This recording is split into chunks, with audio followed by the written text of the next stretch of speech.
Hello everybody, welcome to the Ordeals of Livistio. I am your Dungeon Master, John. Dungeon Master. It's nice to see you all here today. Unfortunately, we have lost Henrietta. She is at a wedding somewhere else. We hope she watches the VOD, because we will be quizzing her on what happens during this session. Guys! Specifically, Rube, how's it going? Good. Yeah, I called It's you going because I great. can see you eating. It's going great. Yeah. Oh, for those at home unaware, Rube can't see us, but we can see him. Oh, this is going to be a fun session for me, guys. I'm not going to lie. I'm going to keep an eye on him now. Greg, how are you doing? Yes, sir. I'm well. I'm tired. I have been working very hard at work because we're coming up on tax season, or not on tax season, but on like extension deadline season. I just call everything tax season because I'm a psycho like that. Every season is tax season. Every season is tax season. I've been having a good time. Playing some Miss. We had a very action-packed Friday night of Miss with lots of crazy stuff. So I heard coming down from that, yeah. We lost another member of the McAwesome Sauce family, sadly. Oof. Their bloodline is cursed. Unfortunately, They are. They are. Hey, Corin. How's it Yes. going? Well, this week one of my DMs just he was cleaning out his stuff and deleted one of my characters. So I had to rebuild that from scratch. I don't want to call out anybody in particular, but Yeah. Red, how could Yeah, that you was do this to interesting. Corin? You're his favorite DM. Why would you delete his favorite character? You gotta make space. Sometimes characters gotta go. No. I'm not gonna apologize, Corin. I didn't know what I was doing, alright? It's not my fault Roll20's character compendium connects literally to all the games that instanced character is in, alright? If I knew, I'd be deleting not just that, but like 17 other character sheets that I needed. I wouldn't have done it, okay? Oh. Guys, just back up. so that's how John's week has been too. Indeed. Fuck you. Red, how's your week been, man? I'm pretty good. Started college back up. Ooh, Going to college. That's been an experience. true. Other than that, pretty good. Very cool, man. Very cool. Guys, my week is currently in preparation for next week. Because next week, Space Marine 2 comes out. Any Warhammer fans here? I know there's like one, maybe. Maybe at 1.5? Question mark? No? Hell yeah. I know True. stuff. We love Space Marines. Guys, I just played on hard, one-shot it, no deaths, just full-blown. Oh, it was great. Now, I'm getting ready for number 2. I'm excited. But, we're not here to talk about Warhammer, because we'll be here all night, and Temer will lose his mind and do other things like get drunk and call me slurs. Specifically, Italianly focused ones. Again, Temer. But, who did the recap last week? Because I want someone else to do the recap this week. It was Hen. It was Hen. Oh, well, she's in luck. Which means all 4 of you are out of luck. I did it the week before that week. Who volunteers as tribute for the recap wars? Oh, I'll be the tributor, I suppose. Alright, what happened last week, Greg? Last week, we opened up with Glynis getting kicked in the throat. As a hooved demon decided to give him the old whackaroo instead of letting him get stabbed. I don't know. Seems like a loser move to me, but the resulting kick forced him to listen to some prattling about demon kind and all their pride. And so he rolled off the balcony and fell into the forest, where he ran away from Smiling Sam, who he thinks might be a doddering, like, sick man that has been twisted by the demon. He's laid some foundational works by confusing him about meeting at the river one day, but hopes to maybe get him on his side, where he eventually returns back to camp to see everybody doing their thing. They're well prepared and definitely not about to give up the fight or anything. And in fact, there's been a new charge at the drawbridge to shoot up the armies of our own people of Bryce Bronson, who are coming to support us in the fight in the city. I had to diffuse a little bit of a fight there. But afterwards, everything worked out. We got them to come into the city after some tense negotiations on the bridge, and we set forth our glorious plan to push back all of the forces of Niord in the city with a mighty charge. Dizem and Ursale broke the enemy line, rushed all the way to the boats, and then harried them with firebolts. While the people that came in from outside that definitely did not get fired upon by our militia, it cleaned up the rest, and we defeated everybody in the city. Got it on our side. Afterwards, we decided to party and started preparing some ideas about how to deal with demons in the castle, when a mysterious fog started coming in, and then suddenly it seems like half of our people were Neordian redcoats in disguise and have removed their Scooby-Doo masks, and there is fighting in the streets. Remove their Scooby-Doo masks. Yes! Yep. That is exactly what has happened as John does what is known as make final preparations to fix something. Which he should have done before stream. God damn it, Greg. Keep filling. Keep filling. What else happened out of curiosity? Why isn't this working? Roll 20, no! Don't do this to me! Uh-oh, guys. We left off on Yancey actually pretending to be a soldier of the opposition. Yes. Disguise self. Seeing that half of our armies had turned into wild, crazy Neordian spies, Yancey quickly slipped into her own Neordian surprise disguise, in order to counteract these dastardly foes. Trademark Yancey's surprise disguise. Oh wait, Hen's not here. Instead, we will focus on the Neordians that Yancey is trying to trick. Ursale, Snefru, plus Guy, who randomly showed up with you to get you. I think his name was Billy or Bob or Billiam or something like that. I'm forgetting. Bobby Billiam. Bobby Billiam. Bobby Billiam. Well, whatever his fucking name was, they all stare up in abject horror as a Neordian has taken the walls. Ursale. What? Sneffer, what are they doing? Why is there a Neordian who has climbed the palisade? Where is Yancey? You can't believe this. You only have one opportunity. What do you do, Sneffer, before they shout at you in their weird Neordian tongue? Snefru has just been recently awoken, and he's groggy, so he hides behind Ursale. Understood. As Ursale dashes away faster than you can, trying to get up to the wall. Oof. So Ursale rushes him. Yep.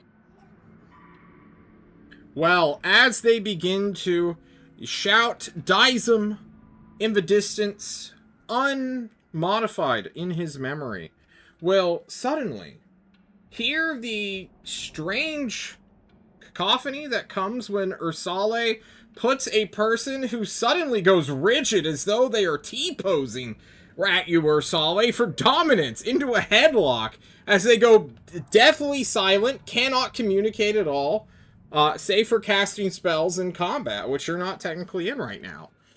Ursala, you start choking out a T-posing person, which, I mean, how many? Wait, why are they possible putting people- themselves in the armbar? This doesn't make sense. It doesn't make any sense at all.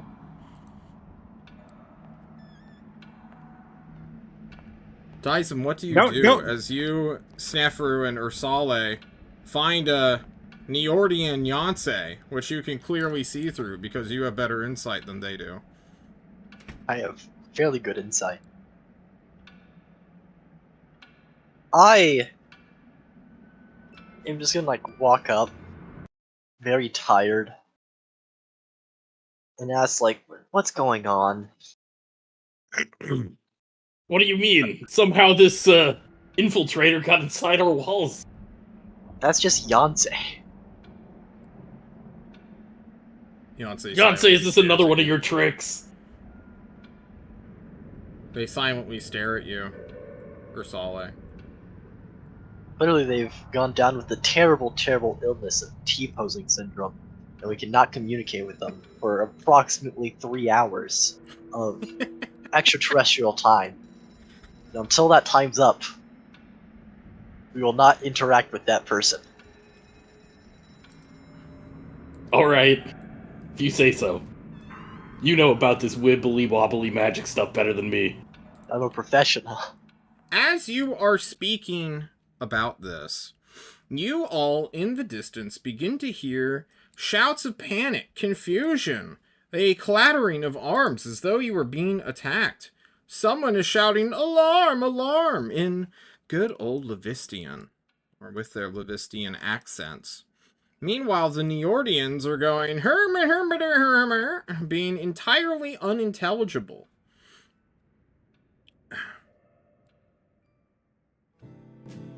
Nope, that's the entirely wrong music that we're going for.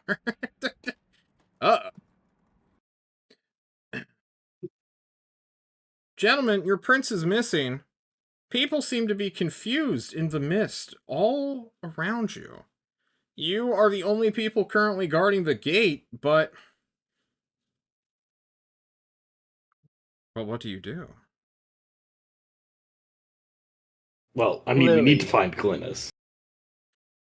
Something is awry in this weird fog.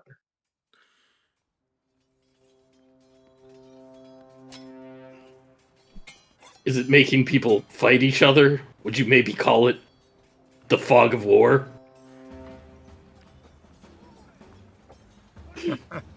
No. That's... Ugh. Anyways. Guys, your army's fighting itself. Nefru. A little more urgency, please. The fog's magic. The three of us should go look for the prince and stop any fighting we find, Okay. or assist our troops that we run into. I don't have enough spell slots for this. We're getting a little low. Let's You're go in quite save the our ordeal, prince as it once were. more. Thank God I have all my spell slots. Crush head is not a spell, and I'm not afraid to say it. Very effective range of touch. Well, let's go try to find the prince. Okay. We form a tight-knit elite unit, John, and we infiltrate our own city. Billy or Bobby or whatever the hell this guy's name is, Robert maybe. William? Yes, Billiams volunteers to stand at the gate to ensure no Nordian actually crosses. Unsure what is actually happening. He entrusts that you all can manage this on your own. He'll give you all a general, noble salute, and then see you off into the mist, into the fog, where you will find many a scattered band of people trying to talk down their maddened friends who clearly think that they're surrounded by Neordians, and you all keeping each other sane in a way, push through the fog. Meanwhile, Glynis, you are surrounded in enemy territory, or rather, enemies are surrounding you in friendly territory. You look upon this Neordian guy you have by the scruff of his neck. He's got a lot of neck hair, I guess. But also, entirely unable to understand what he's saying as he talks to you as if you are a person of great import. Yeah, I don't know, man. I don't have shackles or anything, but, like, I've arrested a Neordian. I've got Neordian. I mean, like, you've told me last session, I, like, saw, like, a whole host of Neordians fighting my people. Like, I don't know, man. Like, I know what's happening. I don't want to, like, draw my sword and go kill people, but, like, that's what we gotta do, right? I guess. I don't know. Tell me what Glynis does. I have no idea. What is the appropriate reaction to murder? Start kicking throats. I guess. Yeah, I guess we start kicking throats. It's very effective. It, like, puts people down. Glynis, you start roundhouse kicking people. Very similar to an SNL skit I can't recall the name of. As you just lift your leg up into the air, into people's chests, or necks, or crotches, or heads. As you start kicking away monk style. Or maybe Kung Pao style. Maybe that's what I'm thinking of. Having kept the one arrestee and having kicked everyone else, this guy is trying to, like, talk you down. But then begins to see other people freaking out as well. You see some Neordians around you who are, like, bowing to you and like, oh, hell yeah. And start being a immediate threat. I'm going to give you a new wisdom saving throw. As indeed, okay. Glynis suspects something.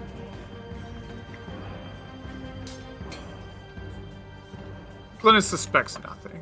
You suspect nothing, Glynis. The mist is in your blood. You feel it in the wind and water. That these Neordians need to get kicked really hard. I guess if they are bowing and stuff, I can tell people to, like, arrest them, right? I basically, like, because there's, like, it's, like, half and half, right? Like, there's people that weren't affected, people that were. I'm basically going to tell my countrymen to arrest these Neordians, right, who are attacking us, and we will deal with them later, but we have to go stop the rest of the Neordian assault. So, like, quickly arrest them, and then follow me, and let's go kick more people in the throat. Like, hopefully we can, like, arrest a whole army of Neordians for questioning, I guess. You start giving out commands, which are quite confusing to a lot of people, or some people believe that you yourself are Neordian. Others just sort of hear your babble and are like, alright, but then you quickly get them mixed up with the people who are now doing the arresting. Go ahead and throw me a beautiful persuasion check, as I want Snefru to give me an investigation check to see if he can link up with you. As you start to piece out the chaos that is occurring. I'm very persuasive about arresting people. Like, this is happening. You're not wise at all, apparently. However, when it comes to... Oh, persuading. That is a 15. Okay, I see it. One of my browsers is lagging, but it's fine. It's fine. No big deal.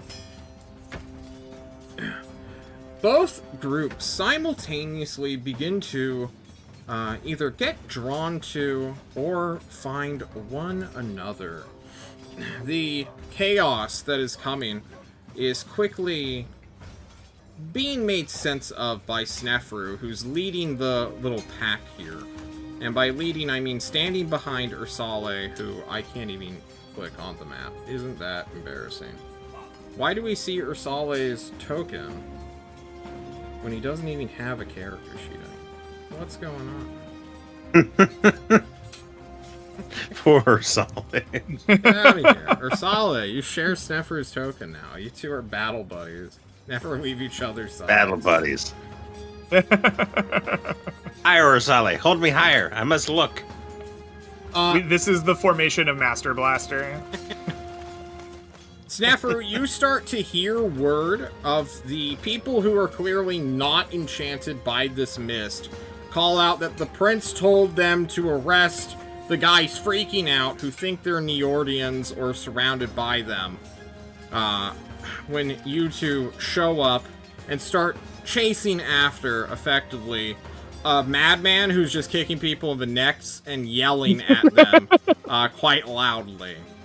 He's quite persuasive for if they don't immediately do Very what persuasively he says. telling you to arrest people, yeah.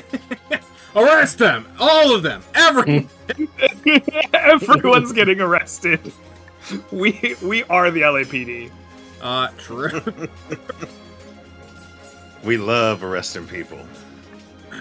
But as you guys are... Where... Alright, there we go. As you guys are approaching the scene of the crime, as it were, where the mist is getting thicker and heavier, John is going to drag us to a map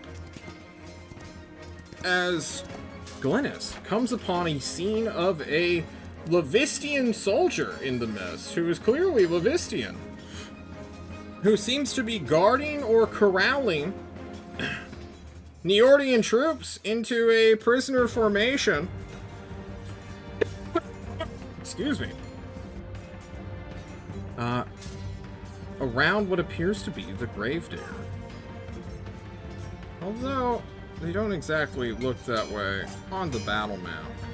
Let's use the theater of the mind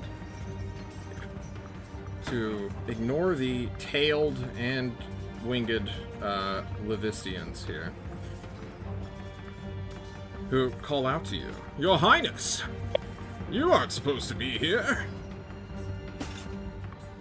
And I would like everybody. Well, I'm seeing. So I don't see demons, right? I see Livistians and Yes. and Neordians. I'm like, well done! Good job! You're following my orders quite well and arresting these Neordians. These ones seem taken care of. There's more in the city. Follow me, and we're gonna go kick more people in the throat.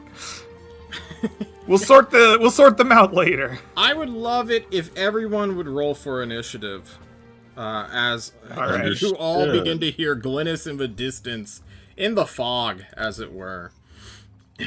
70-ish I feet can't away from figure you. out who or where and what I am on this map.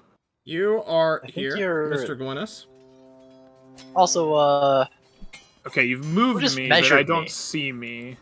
You don't see you? try refreshing your page if you. I'm alright. I'm just zooming all the way the fuck out. I'll That's go to good. like 20 times. You're by the tree. Oh, I'm nowhere At near 11 where you o'clock. moved me. Okay, I see. I'm up here. Oh. Got it. Thank you. I'm trying to read about why you measured my character's distance from him. Because you're hearing Glynis from that direction. Now click your fucking token, Ah. Red, and hit the initiative button. Okay, that's a lot of. I'm doing it. I had to refresh my Alright. page. It wasn't updating correctly. I'm glad. I don't know what I rolled. Sorry, my internet is being annoying right now. You're great. I think Roll20 might just be freaking out, guys. It is Sunday night. It's Nah, popular I'm having problems on Discord too. day. Uh-oh. I wouldn't know what that's like. Yeah. Yes, that's right.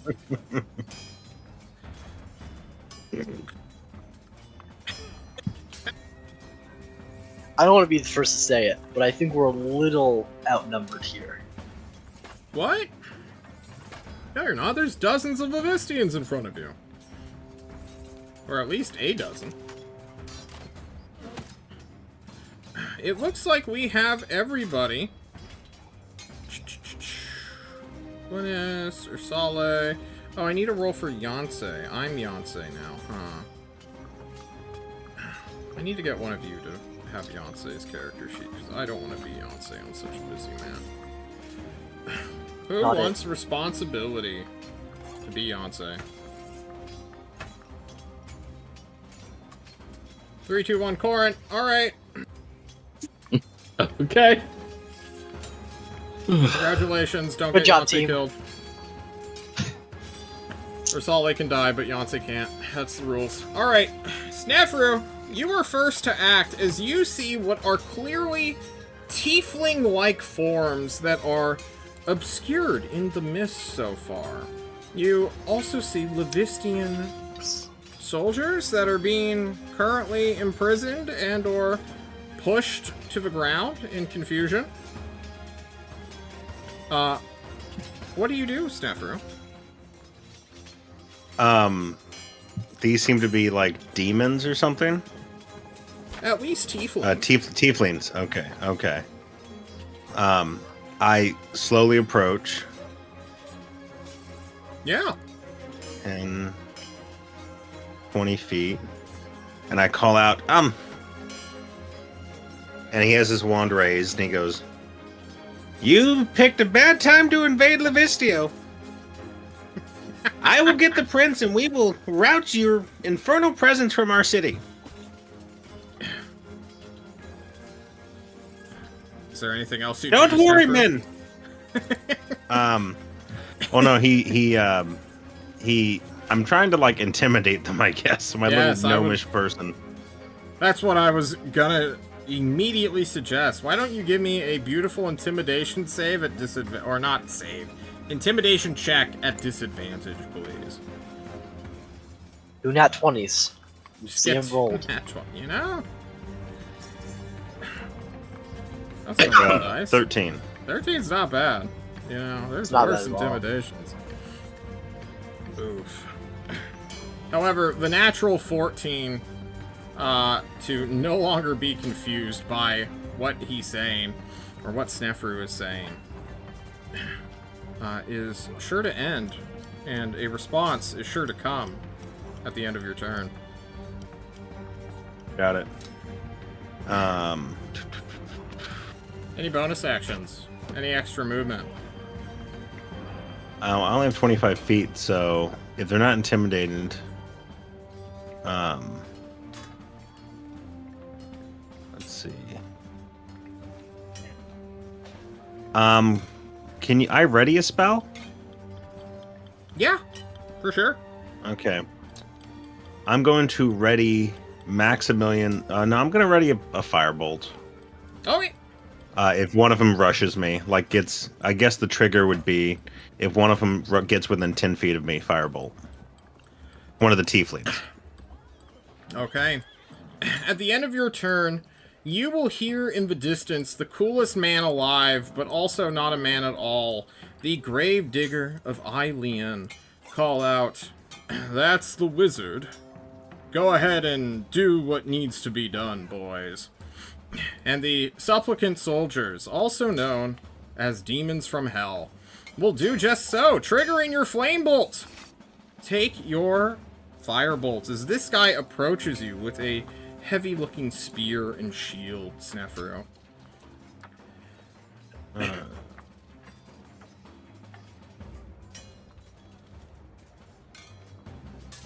Oh, it's a roll to hit. It's been a while since I used this. Yeah, Oh, shit. one day.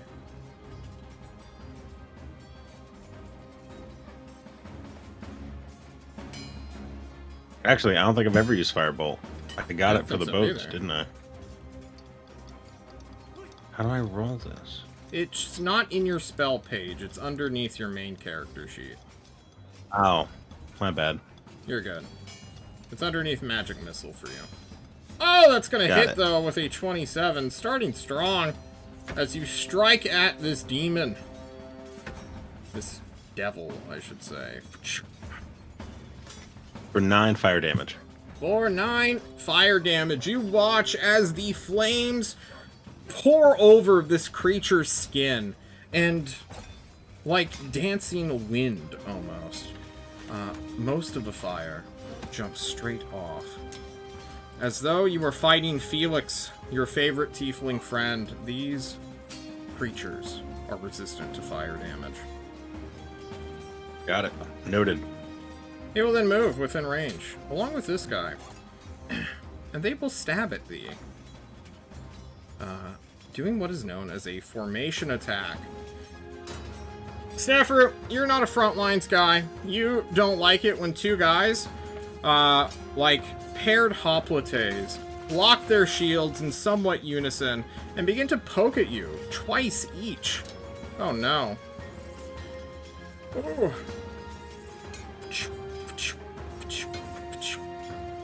Stab, stab, stab. Wow, those are high rolls from John. What the hell? Snefru, how many of those hit?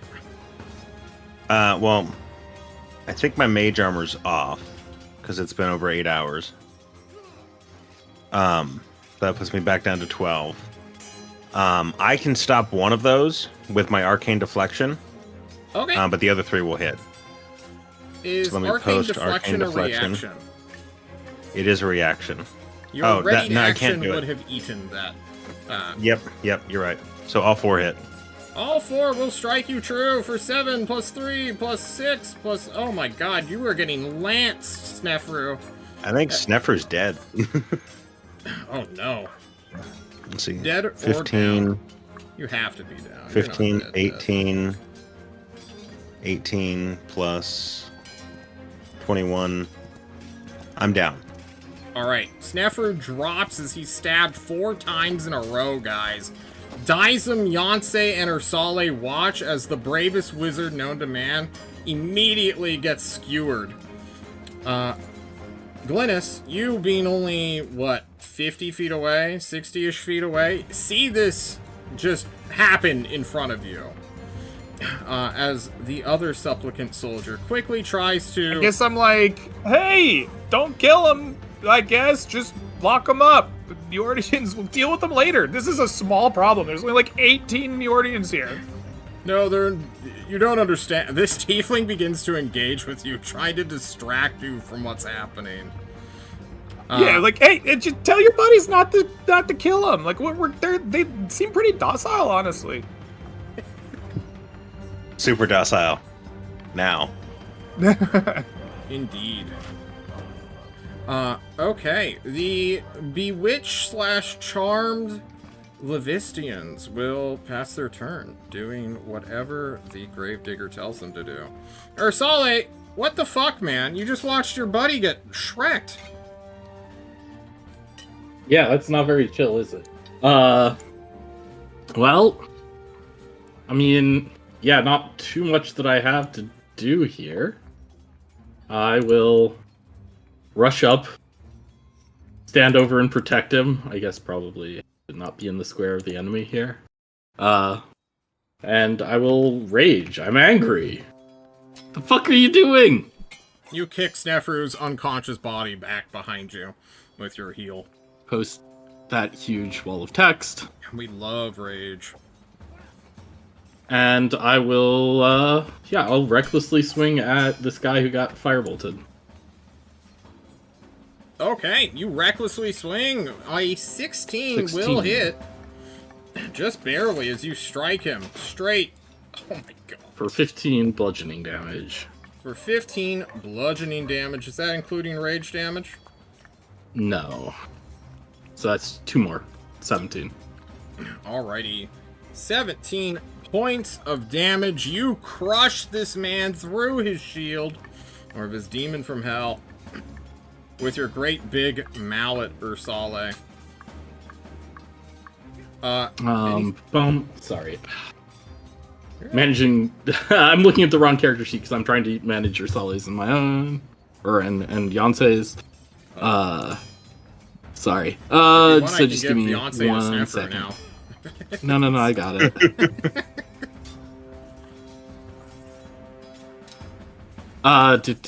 Sorry. Where is it? The first creature you hit with an attack on your turn becomes the target of your warriors. So he is hindered on attacking people other than me. Sounds good. And I will use my second attack to attack this other one up here. Okay. Striking at both. Yeah, that 24 is going to do it. For another 17 to him. Oh my god. And that's my turn. Okay. all of you here at the end of Ursali's turn. A strange gargling chorus. Oop, I saw someone casting some AoE spells. On the GM layer, I suppose. As Ross, though real. there are 6 entities who are gargling their mouth with salt water, then spitting it up, regurgitating it into this great big freshwater well. The Lemurs, as they are known, do something fun. Well, that seems like John pretty cool, actually. Makes a You would cool say that. Like, that's counter. exactly what I would do. We love making salt water, or basalt water. More Are these the bad Livistians guys? are like, You what's sure? going on? Glennis, this rolls to you. You are now clearly watching from behind a broken down wagon combat occurring. I mean, as far as I can tell, like, there's like 4 Neordians over here that are, like, one of them's dead, and I don't know. Like, I'm like yelling at these people, like, just go arrest them. We like my priorities are like the hundreds and hundreds and hundreds of soldiers throughout the city. I'm like annoyed that I'm still here. I getcha. Is there They're anything killing you'd a like to small do, Neordian child. aside from yell? This is what I do. I'm spending my time like telling all these people like just go fucking arrest them and like let's go. Okay. I'm like trying to get this guy. I'm like turning around. Like let's go, buddy. Like come on. Yeah, let's go, Your Highness. We're going this way. Yeah, that guy will start to follow you for sure. Yancey's turn, Corin. Yep. Yancey will give some encouraging words to Snefru Snefru. and Oh. cast healing words. You're unsure what these encouraging words are, so we're gonna have to get them next session. But you are healed It's for clearly a slap on the butt. Come on. Clearly slap on the butt. the telepathic slap on the butt as you are prone, bleeding from your chest. You suddenly see go fully erect. You know, Okay. from knees to, heels, not the other kind, right? Right, fellas? What else does Yancey do? Let's move on quickly. Oh God. So Yancey, chill out, John. You were the one filling time. Anyway, Now so we rush Yancey you, fuck is going you. to move into a position where Yancey can be seen better. Maybe take a step up onto this wood here and try to impersonate the prince. Just trying to like make the prince realize what's going on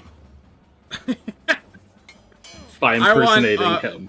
A performance check. Right now. I feel like this is totally Yancey's thing. See, I have disadvantage from exhaustion.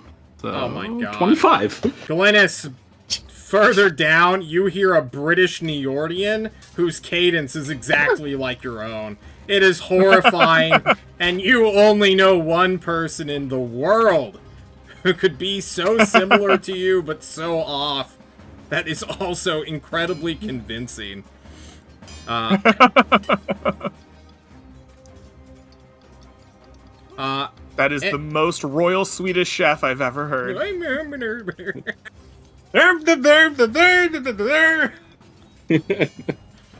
Oh, our good old friend, the Gravedigger.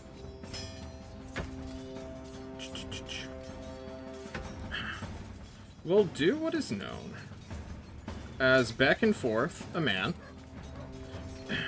and spend his entire action 300 kicking him into this pit. That's what I would have done. Yep. There's a comical Wilhelm scream as the Lemurs seem to be quite happy with this.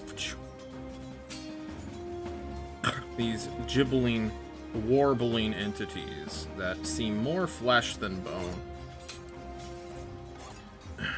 There is a witty one-liner in here, but it's lost in the confusion of the round of combat. Dizem, it's your turn, bud. So there's fog, right? Fog Oh, time? For sure. Okay. Dysum's anti-fog. We hate fog. We very much hate fog. So I, of course, have spent a lot of time on not my turn figuring out how to do the 30-foot cube. So On you're it. the guy. All right. Yeah, it was me. It's this. This is the fog I'm destroying. You can spin it, twist it however you want. Just merely get Glidus and as many Livistians as possible. Okay. Please hold your horse.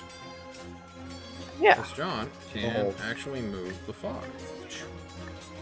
Wait, Dizem, please hold Dizem. Can you redo the thing? Want me to? Do Yeah. the square one more It's, time.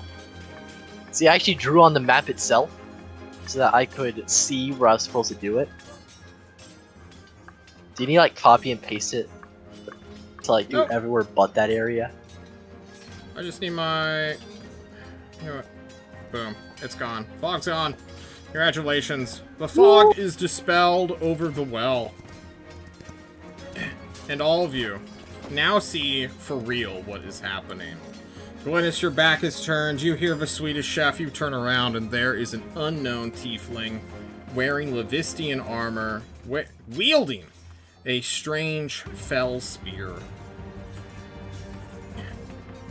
Everyone. Unbelievable. How could this happen to me? Kick him in the throat. When I dispel the fog, I'm gonna look at Glidus and say, Glidus! You buffoon! We're not evil!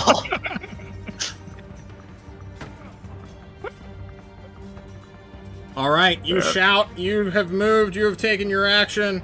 Snafu, it is your turn as you stand up. The mystical fog. Oh, it's gone. There are many confused Livistians in front of you, but also two demons which stabbed you to death just a moment ago. He checks himself for injuries, find out he's not doing quite well. Takes half his movement to stand up. Looks at the hulking, raging form in front of him, and has never felt so protected. And he is going to do what's known as a pro gamer move and back up Ursale. Oh, okay.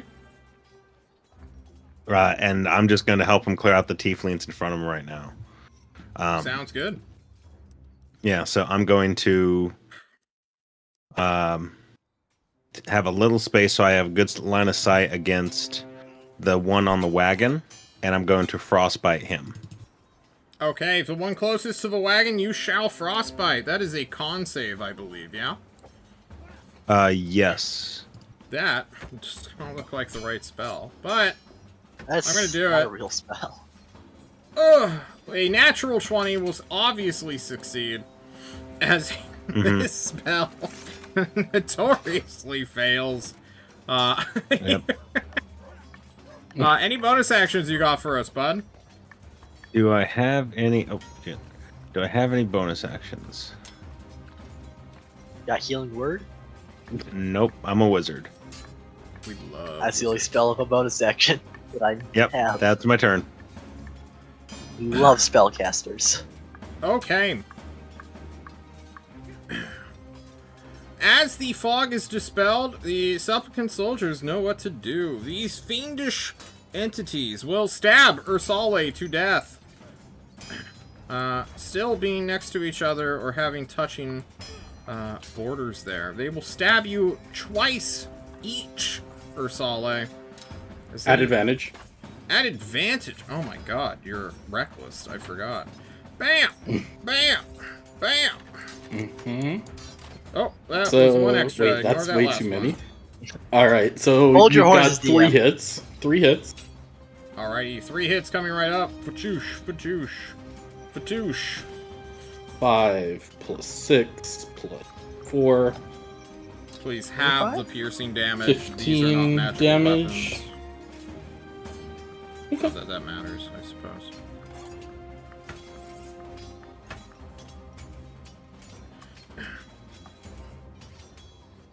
Next up, we have this other guy who clearly recognizes that Glynis is no longer charmed, and will try to bluff you, saying that he is totally a Livistian soldier, and this is all a weird illusion. You can choose to pass or fail that as you see fit. The other guys will begin to get a bit more rough with the guards and the other Livistian soldiers, who are not notoriously Neordians, poking and prodding them, getting them closer and closer to this well. But they will take their turns in a bit.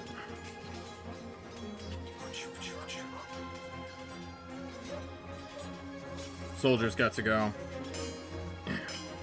The fog is gone. It has been dispelled. And they start fighting, guys. They will do what's known as grapple and try to wrestle demons to the ground, for they have been made weaponless. We're gonna do a quick strength check. That doesn't look good. By our beautiful soldier. Alright, nope. Ursale, there is a general shindig happening in front of you, but you have two enemies that you are currently facing down. Yep, I will make a reckless swing at the one up top. Alright, swing away. That is 13. unfortunately a It's not miss, even at advantage. Yep, and I will swing at him again. Alright, the 13 might have failed, but the 21 definitely hits, as he blocks your first attack with his shield, and then you crush him for 11, which is exactly enough to bring him down. You watch as his body collapses into the broken cart, and then begins to dissipate in a sickly black aerosol spray. I will move a little bit forward to here, and end my turn. Alrighty. This demon, but you just casually step around to pull a cute little flanky maneuver. Gives a rather sorrowful no as you killed his battle buddy. The Lemurs. What do they do? What can they do in this situation? Oh!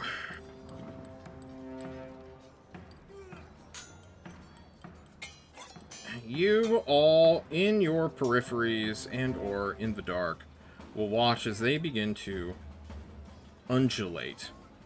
All sort of rotating the base of their goopy, slime-like bodies around this great big well. And see, coming from the depths, the darkness, that mist, that horrifying, illusory, enchanting mist, begin to generate once more. That will unfortunately take some time for them. But in the meantime, the archers, our beautiful, veteran Livistian soldiers, one of which can just immediately slip away, and will do so. This guy will drag some people with him. And this guy will do the exact same thing. It's like, nope, guys, we are leaving. We're not dealing with this shit right now. Come on, let's go. I know undulating monsters are not meant to be fucked with. Glynis, this guy tries to bluff you. It's an automatic fail. Alright, so this guy tried to bluff me, but I recognize that he's, like, essentially playing along with my own, like, delusion from a moment ago. So I, like, reach out to, like, pat his shoulder like he's an ally. And I say, clearly you are right, good sir. Let us go deal with these Neordian spies who have tricked us yet again. And I just try to, like, walk past him as if, like, he's totally on my side. Yeah, you know, he's not the wisest guy, and he's like, oh shit, that actually worked. The prince is an idiot, this is well known. Yes. Like, wow, alright, he is Alright. stupid. You walk past him. So I'm gonna use I am a monk. Let me double check my movement. I think I'm gonna have to dash. I only had 40 feet of movement, so I think I can get like in here without dashing. And I'm gonna use my action to like use my air feature. I can give like inspiration or like advantage to somebody, and I want to give it to like these people, right? Like these people here. As I like walk in here, I give them the like, you know, like we are the sheltered few, the Livistians, like this is Sparta speech, and I'm trying to like inspire them to have advantage to rush forward and drop kick this man into the well. Okay, can you point out who exactly you're doing this to? Is it like the regular soldier guys, or just this pack? I guess the soldier guy. I mean, as many of them as you'll allow, but if it's only one person, I guess this guy who's like right in front, right? You're going to inspire them as a group. Here's what I'll do for you. I want a quick performance check. For every 5 points, they're gonna get a additional modifier to their next shove action. Ooh, all right. That is a 7. All right, you know that's at least 1. As you end your turn, at least 1. A city guard, a militiaman, literally grabbed a spear and a buckler and went to go fight the Neordians. Turns to you, knows you from his victory, literally, today, and is like, for the prince! For the kingdom! And rushes forward to drop kick the gravedigger whose true form is seen. This card, this 12 hit point guy. Oh, come on, load up. I'm praying at him. I'm praying What at a that guy brave so man. hard. If he succeeds in this, All He's a right, hero. it'll be beautiful. we're looking for a nat 20. Oh no, he gets a 6. However, there is a chance. This guy's gonna try to just acrobatically get out of the way, which he can do. The guy lands prone on his back. Oh god! He's like a 33-year-old who like is going from prime of life downhill quickly into you know, a medieval laborer's lifespan, and he's like, I just punched my back. Oh no! As this becomes an OSHA incident, and it's Yonsei's turn as the only other guard, the only other militia man is about to get shoved into the pit. He's like, oh fuck! I think Yonsei has. Were you saying something, John? Sorry. Nope, go for it. I think Yonsei has a moment where she's just like they're putting together like the pieces in their head. They're like, well, this person's getting kicked into a well. This well shooting up fog. This well maybe is like a bridge to another dimension. Destroy the bridge. And Yonsei will destroys a bridge while Henrietta's not here. Oh no!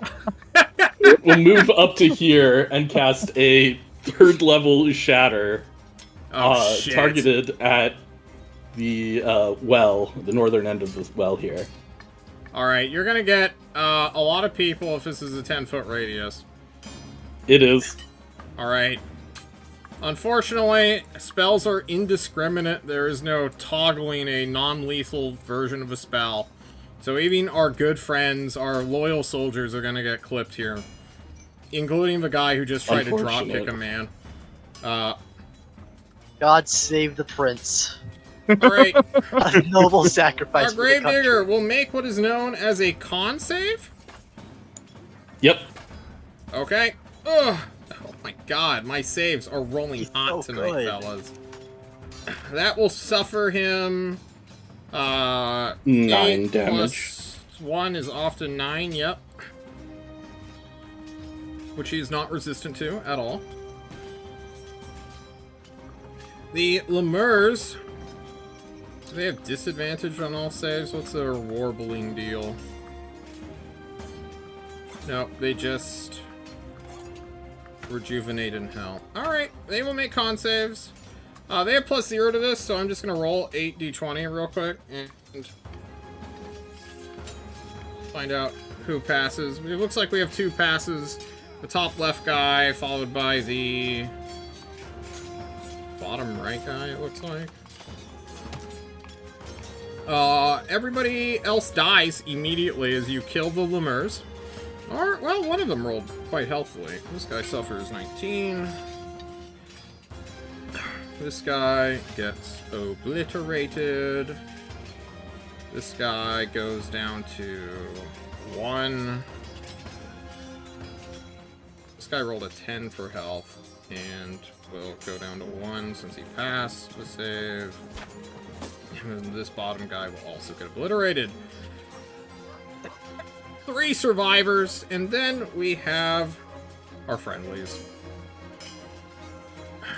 Whatever this man's name, Dropkick McGee, he will make a con save that's very important and get absolutely donked on and turned into juice. The other guy will die even on a pass. I think that's everyone who is within 10 feet of this well. And noble sacrifice for the country. Truly. Does anything happen to the well itself?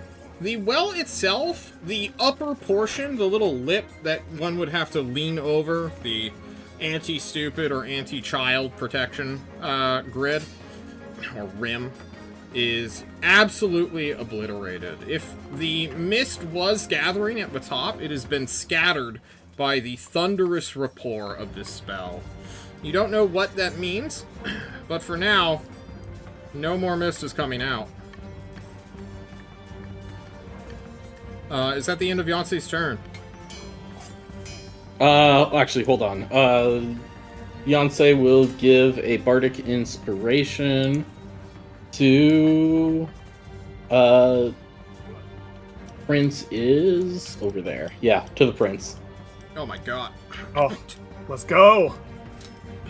Princely, you feel inspired by the silent yet stunning version of yourself, which also...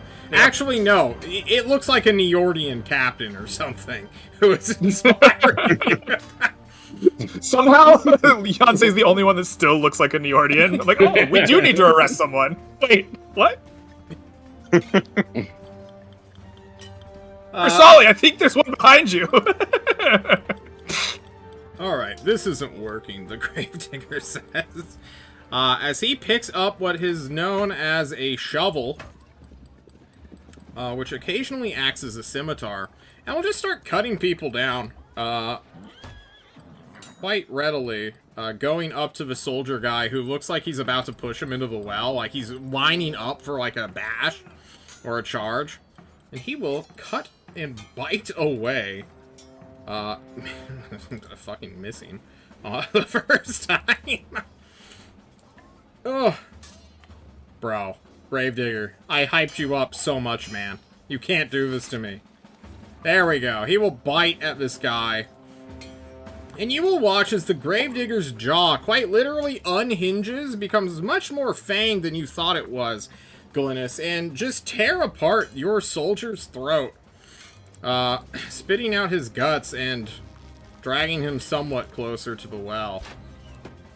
And he will state to you, Glynis, blah, blah, blah, as he spits out meat and blood and viscera, as it becomes Tysum's turn. Wow, things have really escalated since it was my turn last. And 6 seconds ago. 6 really seconds, changed. bro. A lot 6 goes on. seconds, like, I turned off, I saw the fog switch, turned it off. Chaos ensues within 6 seconds. Who just could have left the illusion alone, Dysum. I don't want them to be illused. I hate it when I'm illused. I was gonna walk up to this guy and try to hit him with my mace. You swing away, bro. What a miss. I'm really bad with it. Let's see. Oh, Yeah. he parries you easily. He's on death's door, but he's like, hell no. I'm not going down to you, weakling. Not even that weak. Just mean. Okay. That's my entire turn. That's it. Haste. Snafru, it's up to you. Spellcasters. Snefru, using one hand to guide himself against this wall, Gotcha. will move up to here and see the horrifying form of the Gravekeeper and will cast Maximilian's Earthen Grasp. Okay. Please post that spell. I think I have... Do I have my magical effect of Earthen Grasp? No, you're gonna have to settle for the donkey. Ugh. Here's the Donkey's fine. beautiful donkey placeholder. We love our ghostly ass. And the Gravedigger has to make a strength saving throw of 16. Alrighty. I think he's pretty strong. He's not actually that strong, but what he is magically resistant.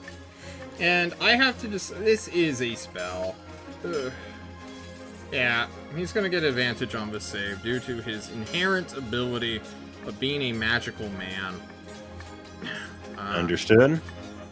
Still a pretty good chance to fail. Let's see if he does. He does! He is restrained and suffers damage, I believe. 2d6 bludgeoning damage. Alrighty. And can I click that? Can I click that here?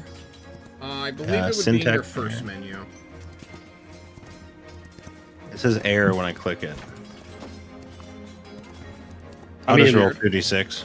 Yeah, just roll 2d6. 8 Alrighty. bludgeoning damage. Solid. And You he will- is restrained. Punch! Ugh.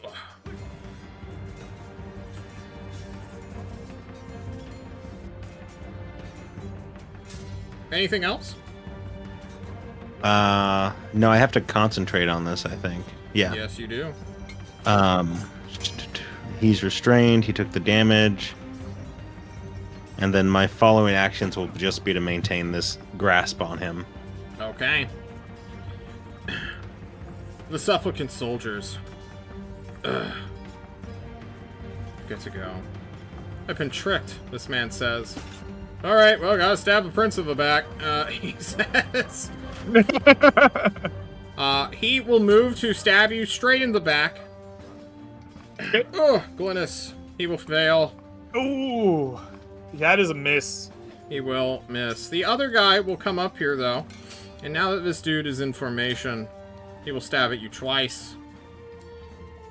Or they have a special formation attack ability. Okay. Which I may have brutalized good ol' Snefru with in the first turn, but I'm not ashamed. This guy will stab you twice. 15? 15 hits, 12 misses. Based. Please suffer 9 piercing, 3 necrotic. And as the final guy, you know, I don't think this guy actually has a path to you, so he's gonna go ahead and stab a guard instead. He's like, get out of the pit! Get out of the pit! And he just stabs at them. Critically missing. One of the guy now begin to wrestle with the spear of like, nope, you're not gonna stab me. I'm not going in any pit. That pit explodes. The other two will Explosion pit. stab as well at your men, who are no longer enchanted and much more pliable to commands. Stab, stab, guys, what is happening? The 18 will hit someone. For all right. He'll stab the archer, the veteran soldier. Soldiers get to go. They're not gonna let their prince down. They're gonna grapple this guy. Oh, yeah. They won't get near the dude who's magically grappled, because fuck that, but... we fight for a prince. And I believe 2 of these guys are gonna get advantage as the other 2 do what is known as the help action. And they're gonna try to knock The this guy archers just prone. poke a punch with their longbows and, like, distract them while the guards try to jump on them. Basically. The soldiers will go! Ugh, at oh. Okay. This guy needs to roll nat 20 and then beat a 10. Let's see if he gets it. Oh, if only we cared about raw numbers, but instead we care about the nat 20. Nat 20 over all, baby. He will get immediately pinned, shrug off the second guy, and then push to the ground and is prone. We will say that this beautiful guard is the come up. Is doing the Triple H, what do you call it, choke slam? Is that what it is? I don't know my wrestling moves, guys. The other guys will also fight and take some time wrestling with this man, which we will not mechanically deal with right now, because that's a lot of dudes. Ursale, we come back to you, bud.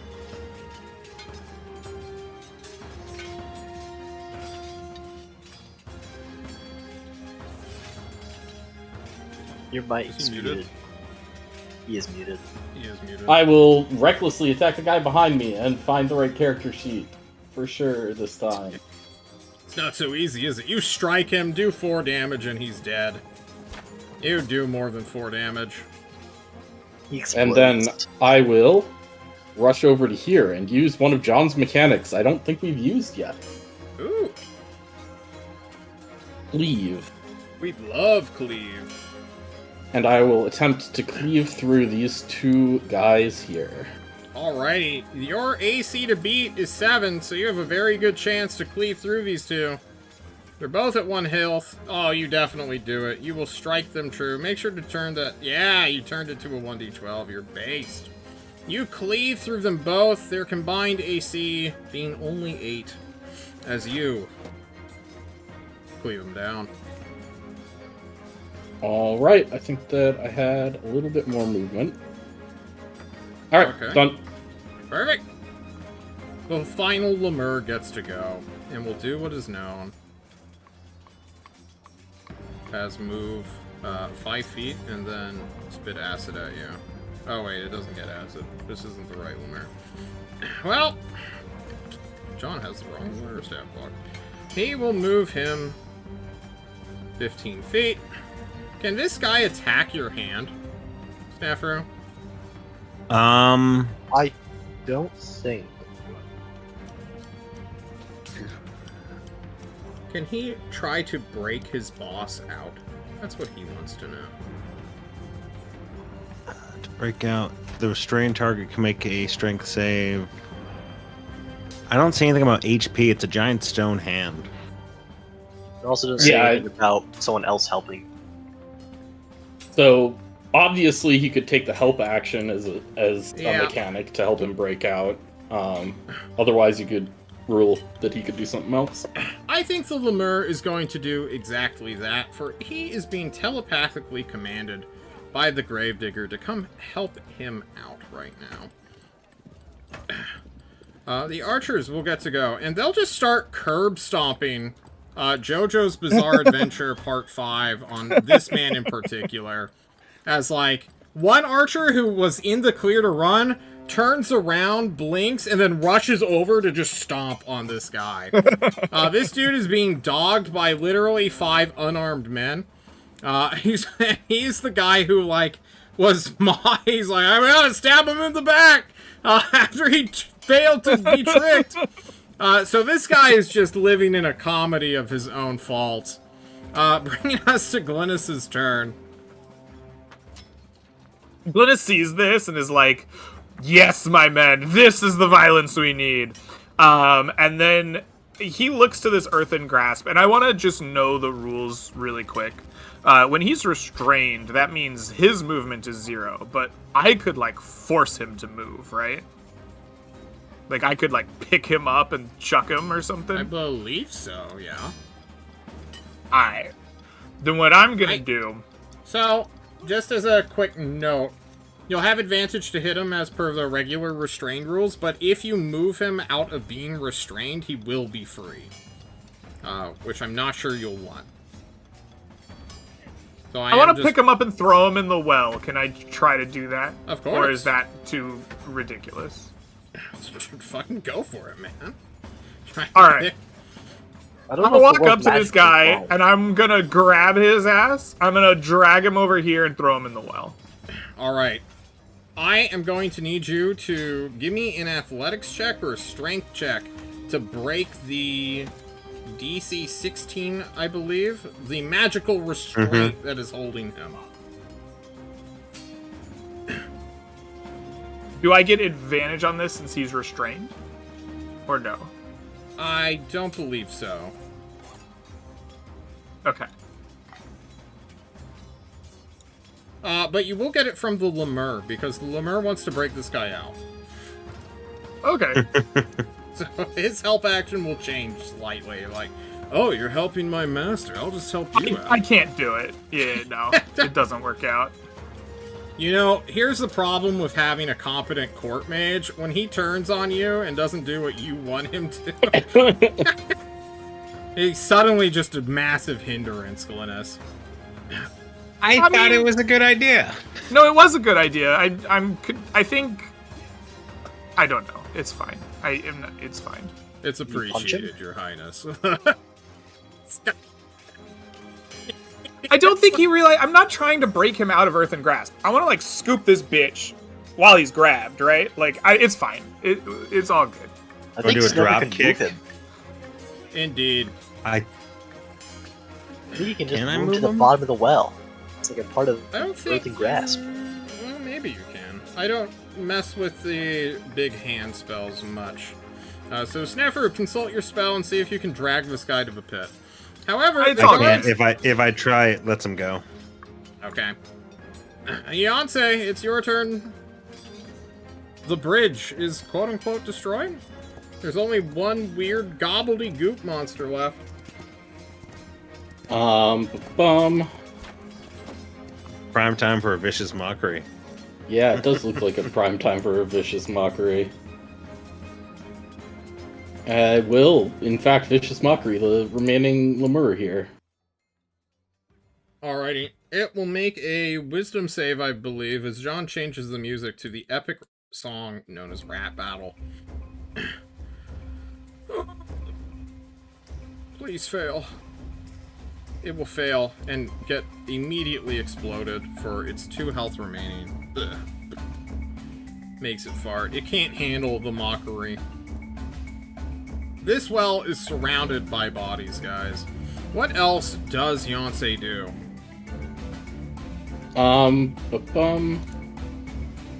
See, we still have a couple bardic inspirations, so Yancey will throw a bardic inspiration out to... I guess to Ursale. Feels a bit weird to give to myself, but... Alright, you give it to yourself, no big deal. You're inspiring, you feel the telepathic slap on your butt. Okay. This man is currently restrained. His prince is trying to take him out. But you will all watch as from around this guy in a 120 foot... No, in a 60 foot area. Yes.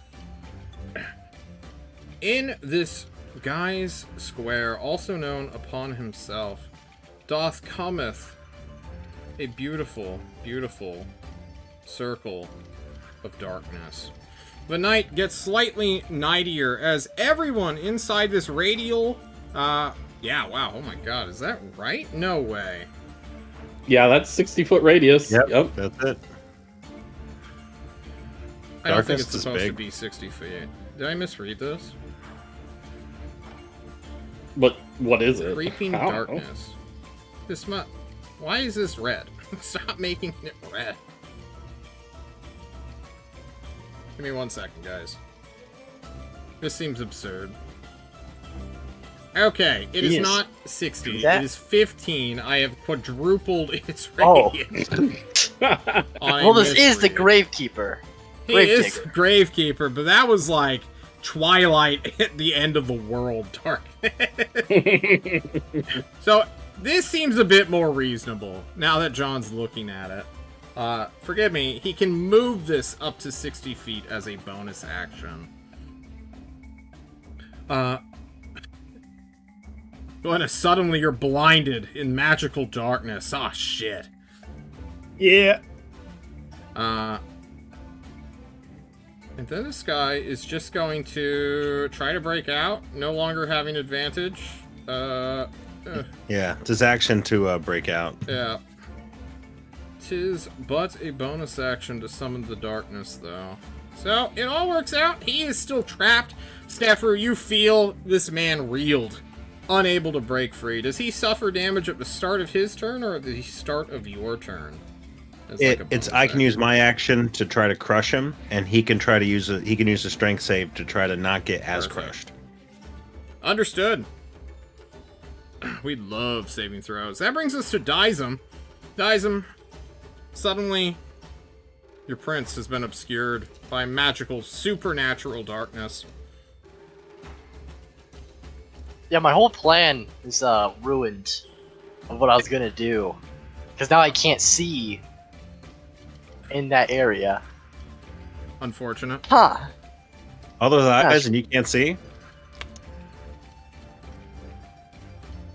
Sneffer mocks you after getting instantly gibbed in the first round, Dizem. You can ignore him. I could eviscerate you. This is very true. And no one would see, except for everyone. I guess I'll move right in front of Sneffer. Perfectly blocking him from any danger in front. And then I try to think of like something I could do that's useful. You know what, Snefru? I mean, Dizem's not that smart. I'm gonna cast like just light on my mace, and just like hope that maybe it'll like light up a little bit of this circle. You cast light upon your mace. The darkness of the night is somewhat pushed back, but the supernatural darkness is a heavy, heavy beast to go against. You need a more powerful light, such as daylight. I think this might be magical darkness. Alright, Sneffer, it's your turn. Dizem has figured out the spell effect. Very astute, Dizem. It is definitely magical darkness. Now, please hold that thought while I focus on this. And he turns his wand and tries to crush the grave digger. Okay. Please click the spell for posterity, just for funds. Of course.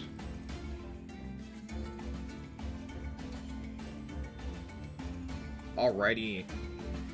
Unironically, you may just have this spell up forever. We're up to a minute. For 9 more rounds, yeah. Blah, blah, blah, blah.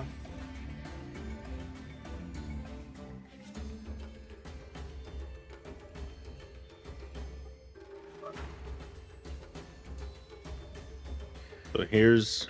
Yep. Oh, is it 2d6? Yeah, 2d6. I'm just seeing if he has to remake almost no the damage this save. turn. He has to make the save to see how crushed he gets.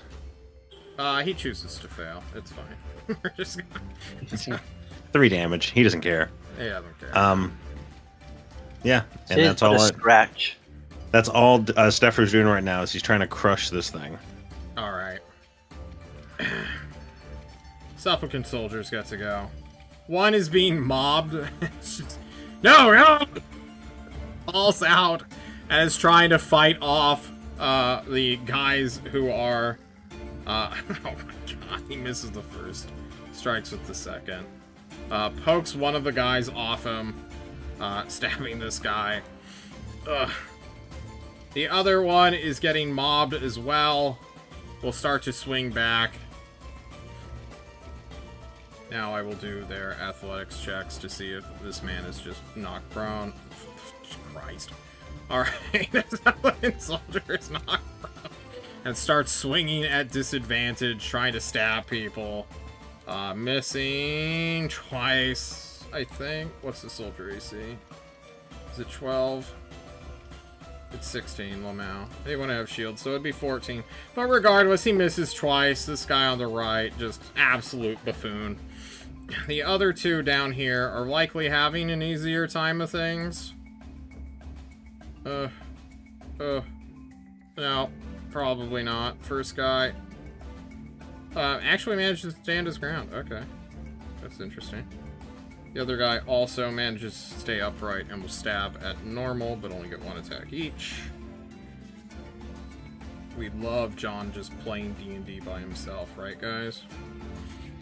Mm-hmm. I'm just eating cheese. We love eating cheese. Why didn't the second roll go through? Oh my god, he crits. He stabs the guard. Oh my god, the guard is gone. He gets absolutely stabbed. Alright. This other guy is just being wailed on so pathetically. He doesn't get a save. Crit. These guards will do what's known as disengage and run behind Ursale, screaming for help, and just running away in general before they get stabbed to death, which seems wise and prudent now that they're not ensorcelled. And also they see Ursale coming down to bear down on this man. Get it? Yeah. Exactly. All right. And I will move up to this guy. You do so. And I will attempt to grapple him at advantage. Okay. You are raging. Go ahead and grapple him. He will try to resist you. Per normal athletics check. Oh, he does. Except I have a bardic. Oh my god. You have a bardic. On a 1, you beat him. And I want to follow my prince's lead and try to throw this guy in the well. You have enough movement to drag him forward. We will resolve him falling into the well on his turn. Because I don't think he's gonna... I mean, you have enough movement and strength here. That is a 26. Just, yeah, for flavor purposes, I hit him with my maul. Oh, and knock him down. 5 feet back, so he's not near the edge. Okay. So you drag him to the ledge, you push him against the safety grate, and you hit him with the maul, using your crusher to knock him fully into it. No chance to save himself at all. He will fall down. You will hear a sickening crack as this guy... into a mushy, goopy, watery substance. The other demon from hell is like, I understand now. I'm done. Alrighty, the archers get to go. There are 3 archers just beating this man to death, or this, I guess this guy into just unconsciousness. They're just gonna roll some strength checks here. Oh my god. 1 is decent. Even add advantage from being prone. We're gonna... There we go. Alright, Glynis, it's your turn. You're in supernatural darkness. You're blinded. Yeah, I'm in darkness. I can't see anything. The hand's kind of beating my ass. I guess I just try to wander out the way I came, if I can, question mark? Yeah. You bump Alright, I'd into a wander man out here, the way I but have Yeah, let's see. How much movement is that from here to here? Oh, easy. I've got plenty of movement. Yeah, you're fine. I just circle this guy around, and then I go, oh yeah, let's get the stomp. I can't rotate my guy at all, whatever. Let's get the stomp going, and I monkishly stomp ass on the guy on the ground. The guy who you thought was... Yes, go for it. Give me some unarmed strikes here to just stomp into him. That's a 23. Do I have advantage? Yes, he's prone. I'm not Excellent. seeing your... That is still a there we 23. So that's 9 bludgeoning damage on him. Are you monk enough for these count as magical? Let me look at all my bullshit. 6 No. or 5. Okay. Sounds good. And then I'll take a bonus action to kick him again. Go for it. Yeah, that does it. That's a 19. For another 9. Oh, your highness, wait, I'm one of the good guys, I swear. He flies just through his teeth. You stomp on him. The other guy's like, dude, uncool. And then he's kind of preparing to stab you. The guards get to go. The guards are effectively in retreat. There's only a couple soldiers left. And one guy is just maintaining the pin. Which brings us to Yonsei again.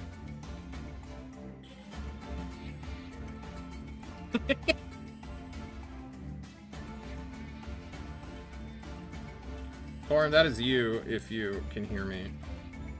Yep. All Sorry. Just considering. Yancey will see this darkness and have someone having screamed out that it is a magical effect. It's true. Dispel magic. Oh my god. Yeah, for sure. That will immediately break the second level darkness for Dispel Magic. Cares nothing for spell level.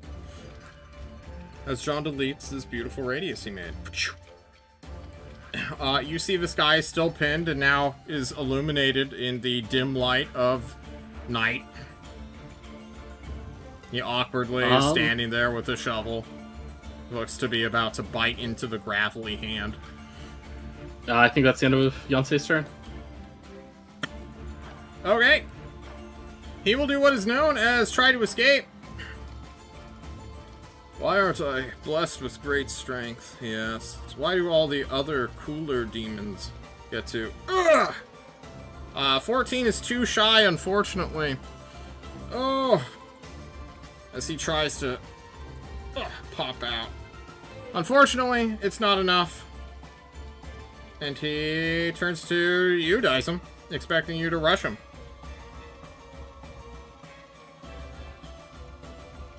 I respected the Gravekeeper once. Gravedigger once. That's his name. I respected him so much I remembered his name correctly. Yeah.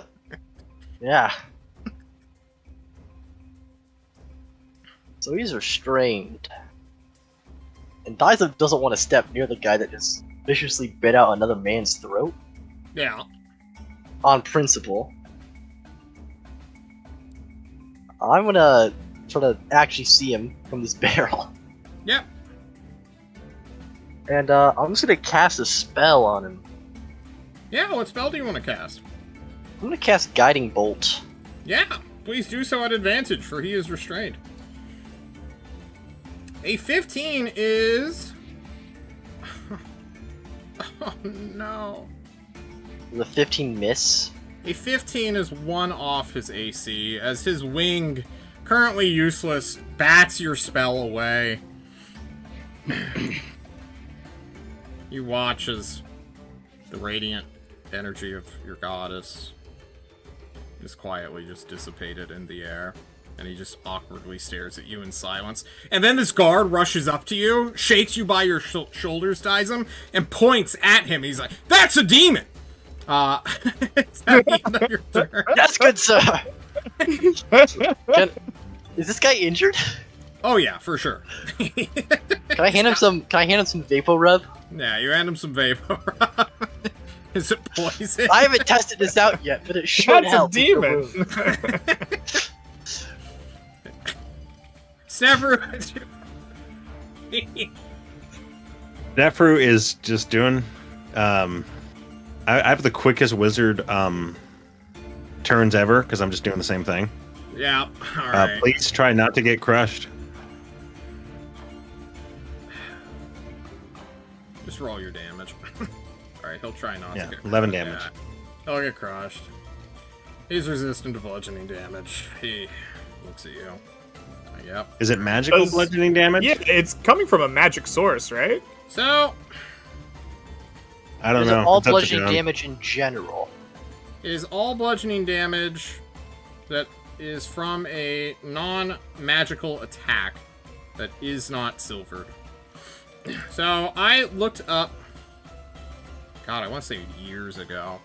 Why Fireball is resisted by all of the fire-resistant creatures, even though it comes from a magical source. Spells materialize the damage through magical means, but are not intrinsically magical themselves. Which is backed by DM's Guild and Jeremy Crawford. I'm not going to cite my sources, but it makes sense. Please don't Yeah. start Jeremy Crawford. We don't give a shit what Jeremy Crawford thinks. I have sources, is Cite what I will John. say. Yes. Also, Source you're the is key. DM, so whatever Yeah. you say. I respect Suck you it. saying "fuck off." It's not magic way more than I respect Jeremy Crawford said so. I want. There's precedence. All right. No problem. Hey, it's still consistent damage. I'll take It's it. still consistent damage. You pop him. He's. Come on. He's about to surrender. He's like, all right, I'm losing. I'm about to. Hey, Prince, do you accept surrenders? As the guy next to you tries to stab you in the chest because John, sent to the GM lair, the guy who is in initiative order for the demons. LOL. No big deal. This guy is like, quit kicking my buddy, and will stab you with a spear twice, Glynis, for you are technically within range of his buddy who is prone. I believe the 20 will hit. The 14 will miss, the 20 will hit. Yeah. Okay, cool. Suffer that 8 combined damage. The other Will guard do. it now has to fight his way to his feet. And I believe he will fail against the soldiers who are pinning him. Yep. Alright, this guy is now fully prone, much like the first guy. We engaged with. Putting red dots on the prone dude. This guy falls into the pit and is gone forever. He's super, super trapped in that well, if not fully blown dead. And this guy notices that Ursale is eyeballing him, and will choose to provoke an attack of opportunity from the archer, who's like, oh, I understand. And he will be leapt upon as a attack of opportunity, get batted to the ground. Ugh. And then this beautiful boy will walk up 30 feet and stab some soldiers. Just like, nope. We're following the battle buddy system. Be gone, knave. For 10, brings him down to 4. Alright, cool. That is all of our goober guards. Soldiers get to go. Continue to hold down this guy. Takes the Vapo Rub that you give him and just runs off with it. Dies him as his dash action. I respect it. I really hope that works. I don't know Yeah, what it does. I do too. Ursale, it's your turn. The guy you were chasing has just moved around the well, but is definitely still in range. Yes, sir. And their formation plays may play against them as well, as I will once again take advantage of a cleave. Very cool. And I will recklessly attack my maul. Okay. The 24 will clear 22. twice. That will be... This maul's not magical, is it? Nope. You haven't given us any magical weapons. You know, I'm so used to everyone gave us having one. magical weapons, I've just been... It doesn't matter. It's I got a mace. You got a maze. Fuck it. It has light cat. It's light now, so Yeah. and it's inherently magic. God. You cleave him. This guy And- would be knocked prone or knocked further away, but this guy's gonna get shoved 5 feet, or is it 10 feet by Crusher? How weak is he? Not very. Okay, 16 then strength. yeah, 5 feet. Okay. And I guess, yeah, I will have marked him with my thing, Okay. and I will attack again this guy. Ooh. Alright. He is I will prone. look It at the is right- still at advantage. You're reckless. You're always reckless. That 19 will clear for another 14. You know what? You're just a blessed bear daddy. That's what's going on. This weapon counts as magical for this night. I don't know why, but it's too late to retcon all their HP. Ursale. Is that the end of your turn? Yep. That's all I got. Alright, these archers continue to wail on the guy who is prone, bringing us to Glynis. All right.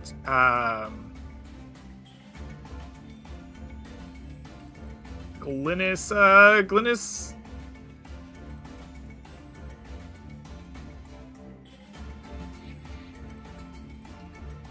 Glynis has a silver sword, and he likes stomping. It's really good, but I think he remembers at this point that he can silver sword people. So he will make a silver sword attack upon these fools. And Glynis is remembering that he actually does have extra attack. He has forgotten that to this point. He'll attack the one that's prone. With a 23. That does it. Go ahead and take 6 slashing from that. You watch as his flesh sizzles at the touch of your silvered longsword. And then he will do it again. You do so with again. a 17. Clearing. For 7 this time. Alright, I give up. Please stop stabbing me.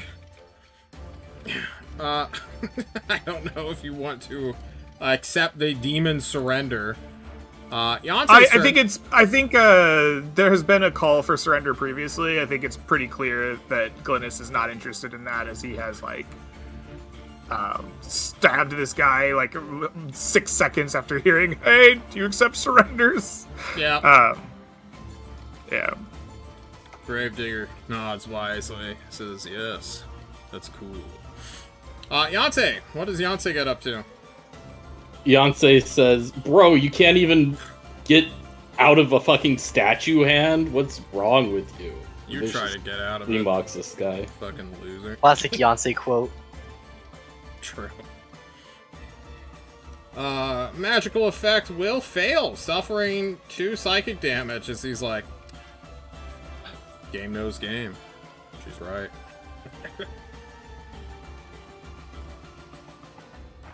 Bonus action? Nope. Alright. Poor guy. Will desperately try to break free. It was bound to happen eventually. He pops! Hold on.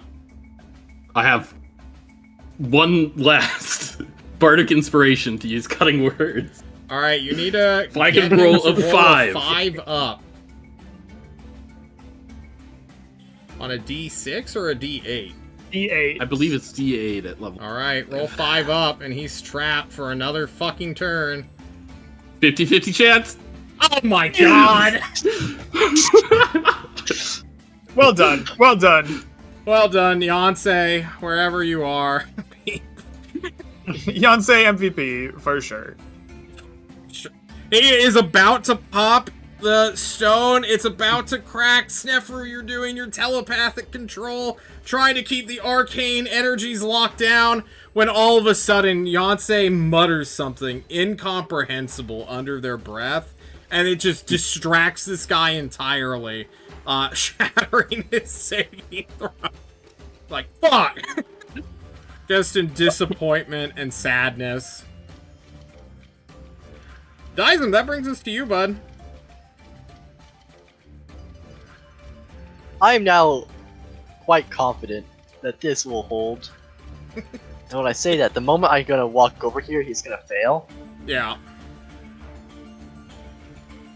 But I can rotate. Oh, you rotate him for me. Ah. I'll smack him with the mace. The mace of light. Alright, smack away at the very- advantage. That clears. Roll the Well, crit. always- Hell yeah. Okay, yeah. 5. You doink him on the nose. He's like, ow. Come on, man. I hold the mace really close to his eyes to blind him a little. Ah! Stop it! I wear sunglasses for a reason, dipshit. Ugh. That'll be my turn. Alright, Snefru. It was a close thing for a second there. Good thing Yonsei had your back. Yeah, my Chrome just crashed, and I've been trying to get it back for the last couple rounds, or last couple turns. You also Oh, no. roll the 2d6 for you. Yes, if you'd be kind enough to roll the 2d6 for me. Choose who rolls it. You dice them, always. Yeah, Dyson, you roll it. You offered. Oh my god. I did pretty good. He'll try to 2 away from make the max. save. He'll fail the save. Oh, suffer. 5. 10 damage! This guy is slowly getting Nice. One more. He has a lot of health. But you know, death by 1,000 crush. It's true. Alright, this guy... looks at his buddy. He was knocked out of attack of opportunity range. He is going to move like so to stab at you, Dizem. For you have opened yourself up, and you are within 5 feet of an ally, which he is keen to defend, as he will try to stab you twice. Yes? Just as a note, he will have disadvantage. Okay. Sounds good. He will still stab at him twice. Disadvantage for a 20 and a 9. Yeah, the 20 will hit. Okay, for 6 points And- of combined damage. Yeah. Because it also gives resistance to I'm gonna him. fucking kill you. 3 damage? Yeah, I have no problem with taking 3 damage. Alright, that's 1, fine. That's 2, fine. 3. He then calls love- out, "Hey! Stop fighting the prince! Fight the wizard!" To his good old buddy. And the good old buddy, who is not getting stomped nor getting stabbed on the ground, will disengage from you, Glynis, and will spend all of his movement getting right here on top of Sneffer. The guy who is prone, it's like, I thought we were friends, as he says up to you, Glynis, attacking you at disadvantage. Oh! If only he wasn't prone. That would have been so satisfying for his best friend to kill you. The other prone guy will try to stab you in your cankle, Ursale. Because I imagine Ursale... Nope. Alright. That'll be it from then. The soldier runs off. These guys, these archers, are just going to beat this guy, this demon, to death. We're going to knock that out real quick, so we can just end this man's career. The 20 will crit and do more than 2 damage on a 1d2 twice over. And this guy will finally go down. Ursale, you watch as the 4 health guy is also in a similar situation as the soldiers beat him to death. 1, 2, 3, 4. With only 1 hitting, it looks like. For a 1d2. Let's roll that up now. For 1. Brings him down to 3. Alright, there we go. Ursale, now it's your turn. I'm sorry, that was busy. I will see that this jerk has been targeting my wizard. Can't have that. And I guess I will provoke an attack of opportunity from this prone guy. Yeah. Yeah, you will. He'll try to stab you. 16? 16's a hit. Yeah. Yes. That's actually at normal, because you reckless, right? Well, I haven't reckless this turn. Fuck you. Nah. There we go. 16's a hit. Suffer that damage. Half So the I take piercing, full 6. necrotic. So I got a 17. Feeling combative with you today, Corin. Ugh. I love it, John. I love I it. hate it. Alright, I will... Am I within 5 feet of that guy now? Maybe. Whatever, we do what we have to do. You are within 5 feet of this man. Alright. I will then throw a javelin at this guy. Okay. Will that be at disadvantage because you're within 5 feet of an enemy? I think it's when you attack someone that's within 5 feet of you, not when you attack with someone within 5 feet of you. But I'm fine with whatever disagree. you have to say, John. Okay, then yes, it's at disadvantage. Okay.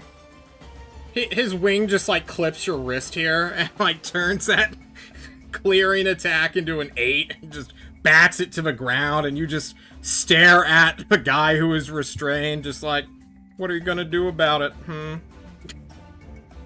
Well, I used my object interaction to get out a javelin there. I don't have another one of those, so I guess I will take my mace, or my maul, and swing at the big guy.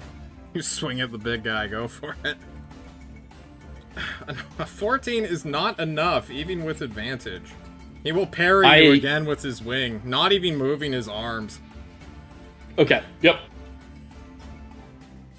Okay. I did the archer's turn out of order, but they beat this man to death, Glynis. Or this demon to death. For that man beaten to death, I yelled, "No! Beyonce! You Neordian scum! I will save you!" And I charged this man. Okay.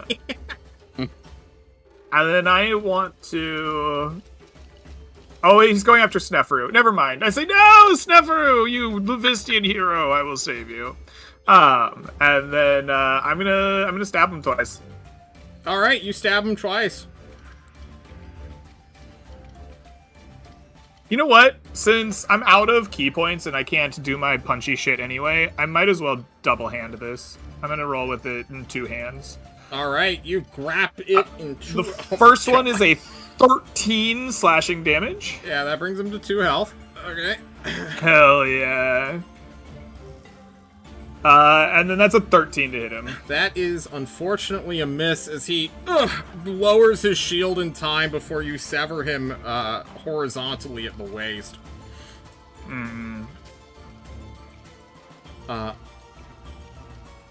Anything else? That's all I got. Okay, it's Yancey's turn. Yancey.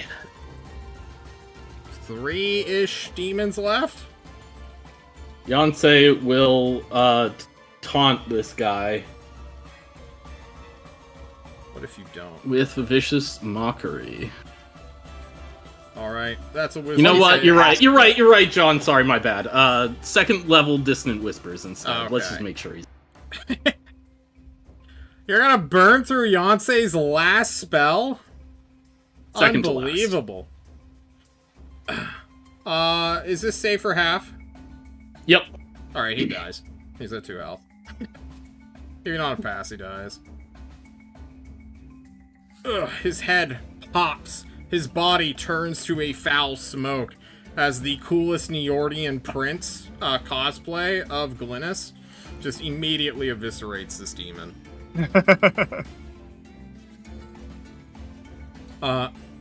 Anything else from Yancey? Nope, don't think so. I see. This guy will entrust that he will just survive and try to maul dice him to death at disadvantage because he's what is currently known as restrained. Dice him. He doth swingeth at you. With a 20 to hit you at disadvantage. You guys are really good against me. I don't like Shovel it. in hand. He swings again with a 16 to hit you. Yeah, both will hit. And then he'll bite you with a 19 to hit. Yeah.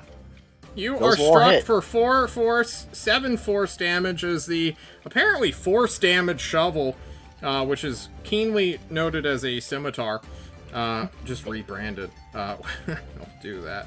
Please ignore the extra numbers as the bite comes through. Ignore that 2 and that 9, but please suffer the 11 and 13. Does that knock you to 0 out of curiosity? That will knock me to 0. Perfect. The Gravedigger will turn to his friend and say, "Take this man hostage, and kill him if they do not release me."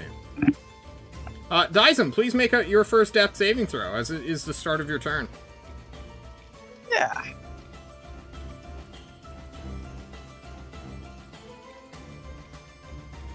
Okay. Snefru, you heard the call. This man, this Gravedigger in demon form, turns to you. If you don't release him, his friend is going to kill Dizem next turn. What do you do? I don't trust friend at all. What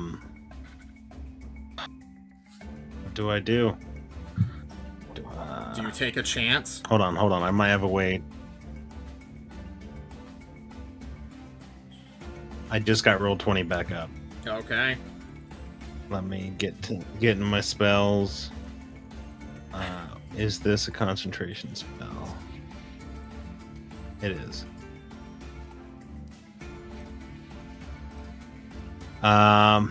This demon is so terrifying. I don't want to release him. But I also can't let Dizem die.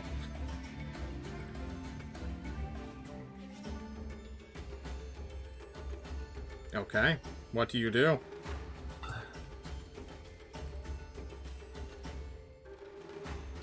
What an ordeal I put you in, Snapper. You put me in a crazy ordeal. Is okay. Yeah, what a crazy ordeal, John. I use my movement, get next to the prince, watching this hostage situation. I look at the prince for confirmation, but it's not his turn.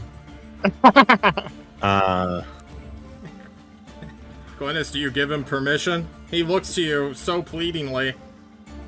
I think Glynis gives him like a thumbs up. Like, I trust Sneffer's judgment here. This is the battle wizard. He's trained for battle. Like, he knows what's at stake and what to do.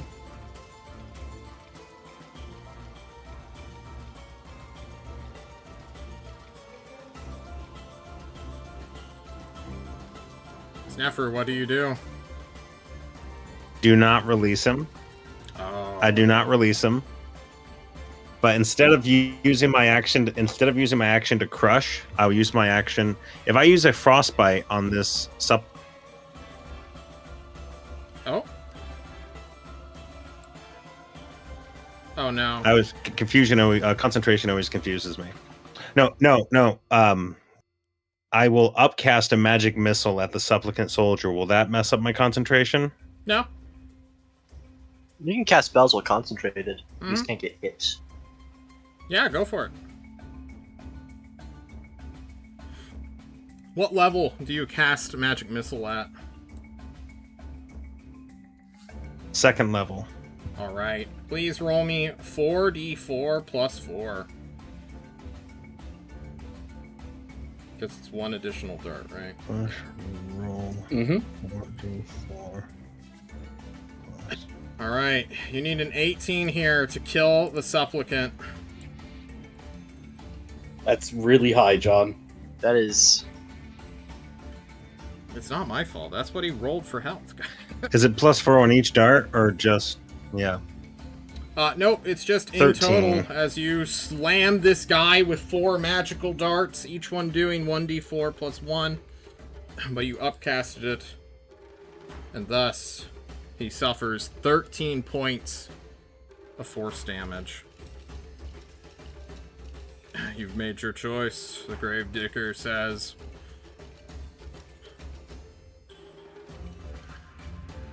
Is that the end of your turn?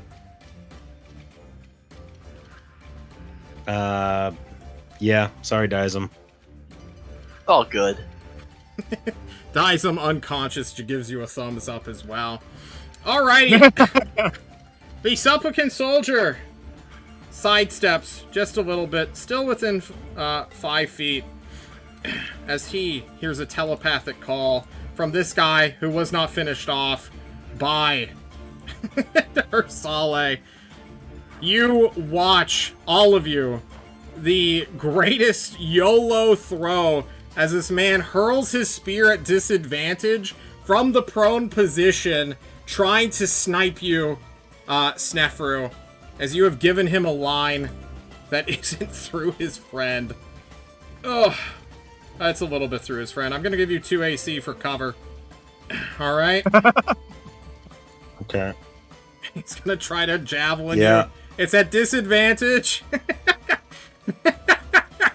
Oh! He froze. Does a 10 hit? A 10 does not hit. A 10 doesn't hit.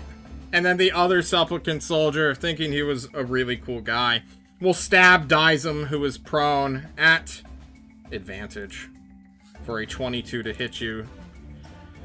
Dizem, you suffer 2 death saving failures immediately.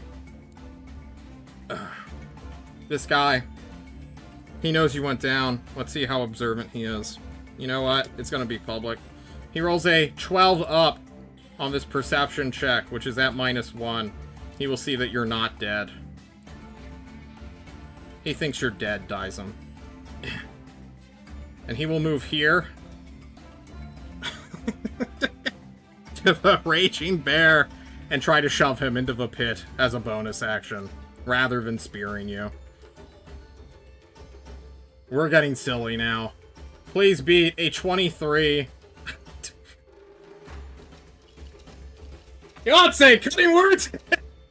Come on! You... Well, I mean, that's a 24. I know. I want it not to be. You grab hold of this hero demon as he shoves you right up to the edge as you rage back at him, pushing him down, and he looks up to you and says, next time I manifest, I'm coming straight for you, baby. The soldiers get to go. They finish off the demon who had his one chance, his one opportunity, and missed. Ursale, it's your turn. What do you do? All right, I will give these two a good old cleaving. And I will use Reckless. Alright, swing away. That's a good thing. Yep, 21 will strike them both. You will strike the guy in front of you first. Clip the other guy. Or, just killing him outright, even if I gave you resistance. The other guy will suffer just as much. And he is marked. He is technically not marked. You targeted this man first. It doesn't matter. He's gonna die this turn, but fuck you. Order of operations, mother. I mean, you made that decision, but sure, John. Sure, John. Do what you yeah. want. I'm gonna do what I DM want. fiat me. Oh. All right. We wrote him the homebrew. Smite doesn't jump, so I'm gonna say this doesn't jump either. You strike him again. It doesn't matter. Oh my god. Okay. And I will move up away from the pit a little bit so I don't get shoved in. No, you sure you don't want to move back like 5 feet? Glennis, it's your turn. The Gravedigger is pretty nonchalant about being murdered here. You watch Dizem run get up stabbed. to Dizem, and I'm gonna attempt to commit medicine to make sure that he is stable. Okay. Do you have any sort of healing item to assist you? Like a healer's kit? Nope. Okay, There's give a me a heal medicine kit check. on Dizem. Oh, That's an 18. that's an 18. We will resolve that here in a moment. He It's Yancey's stabilizes. turn. That's like the rules. Okay. I that's want fine. to save it for the narrative, Greg. Come on. Okay. Yancey's turn. Yeah, I mean, what are you gonna do except taunt a dude, right? That's a great question. He will try to What pass. a perfect time for Yancey to give us some awesome taunts. Now well, I suppose I saw my prince go up and commit medicine, so I assume the guy's alive.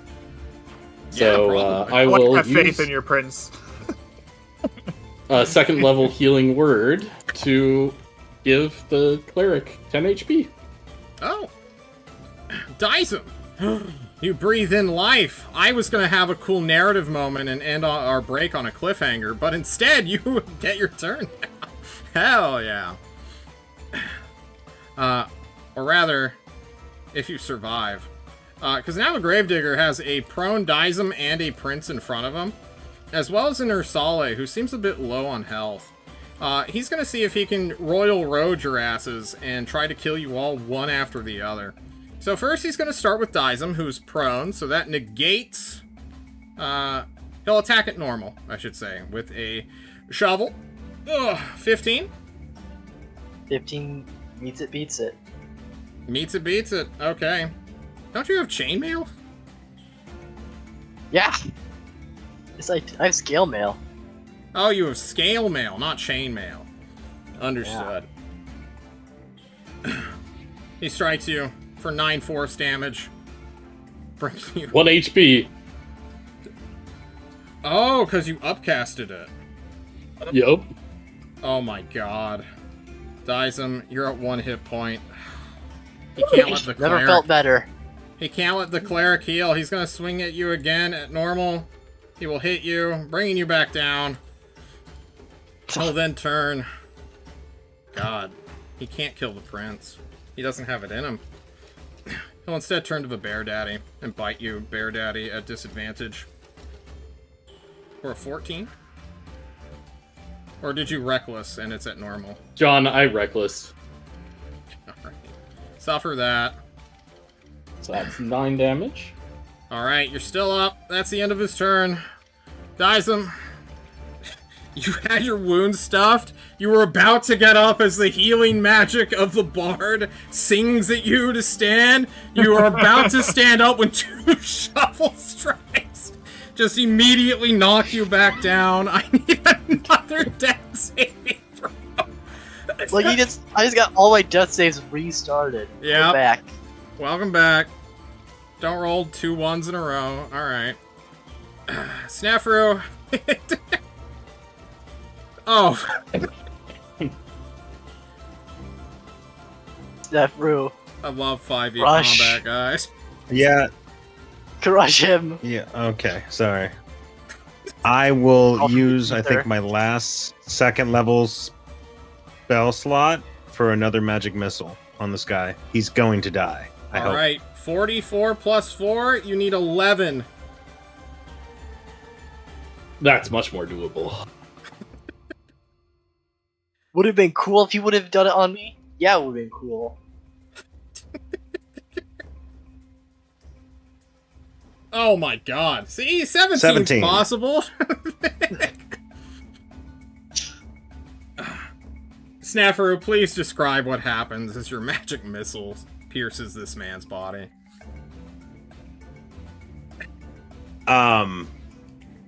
In the bloody, fog-like dark night, Snefru, everyone is almost dead. He's been lucky enough to keep his demon wrapped up for a while. And he sees him laying to his friend Dizem for the 2nd time with these stupid fucking shovels. Flipping shovels, my bad. Sorry for the bad language. It's fine, I'm cursing all night, bud. And he I know. But he raises his wand and he the runes light up on the wand and the 4 darts shoot out arc and then take him from all sides. And then the Oh no. He cut out. He was too powerful. His magic missile was too I- powerful for us. cut out? You did cut out, just a second. Oh. Yeah, the 4 bolts pierce through the demon's body from different directions, and then the hand throws it to the ground. Your hand picks him up by the spine, brings it fully to the ground. The gravedigger, for but a moment, drops his 4th shovel. The sunglasses fly off, scatter onto the cobble, and he looks at you for a moment, Snefru, before firing a single finger gun. You're pretty good. And then dissipates into this black, smoky substance. Gentlemen, you're out of combat. The coolest NPC in the world is dead. And we desperately need to go on a break. I'll be right back.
Hello, everyone. We are back after that refreshing quick break. Party, you look at the dead surrounding you. The dispelled demonic effect soon breathes a new natural air into the city as the supernatural mist dissipates. Chaos begins to fade as people in their scattered bands and their picket duty camping out as winners, victors, realize what they have done in their stupor. You all have a problem, for one of you is bleeding out currently, but I think there's enough of you here to rush him with a medicine check. Or do we even have a healing potion hand that you guys I have a would healing potion. Would you prefer to I have use a medicine that? kit on me. I will use the healing potion.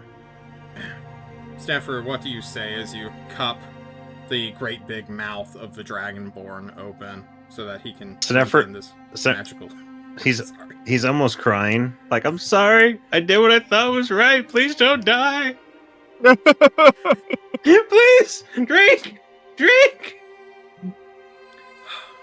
Please roll 2d4 plus 2, I believe, for a common healing potion. Dyson, 8. you look at the blurry eyes of your friend Snefru, your cursed weapon-making buddy, and are healed for 8 hit points. Did you crush him? No. Magic missile. It's close enough. And I give Stefru a big hug as I squeeze him into my bloodied body, coating him in my blood. My hat is just brimmed into your forehead or your throat. Good seeing you again. What a It's doozy. good. It's good to be seen. Glynis, you are That was- standing at literally 2.5 feet from this scene, just towering over. Glynis approves. Yeah, they got their priorities in the right place. Ursale, you're huffing and puffing as your rage wears off.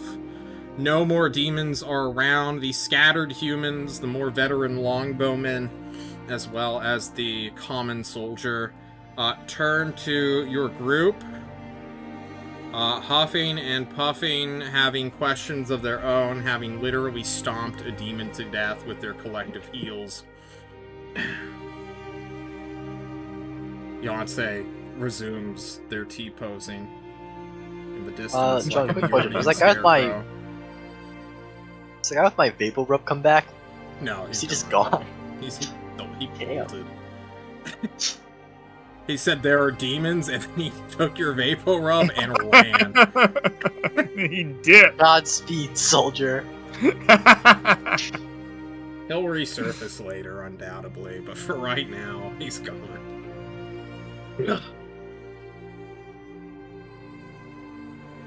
I think just Ursale is just like looking at the prince and is like, what do we do now?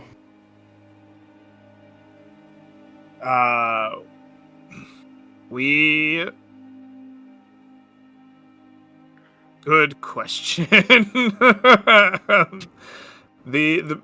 think that we need to take stock of who and what is left after this assault, and we need to. I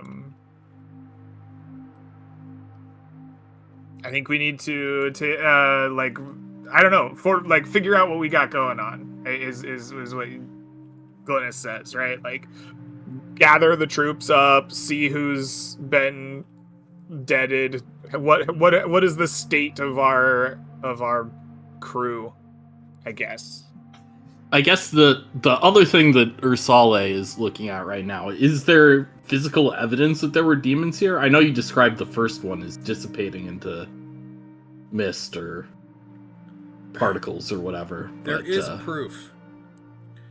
As with all demons, their incorporeal form does vanish upon being truly slain. However, the material weapons, the spearhead that you once played with, microdosing, I believe you called it, is still here. For their metal that they use is natural. It is of this world. They only come here as manifested bodies. It is their corrupting nature, though, which alters this now corroded metal, which lay at your feet, still pulsating with fell energy.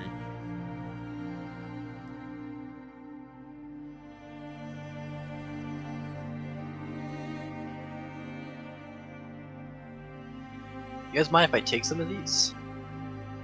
What are you planning to do with them? We're gonna see what happens when you put them in a cauldron and add things to it. You want to dabble in demon magic? No. If maybe to find a way to stop the demon magic. Yeah. I need a deception check. Yeah. I am not deceiving you. I am. I am.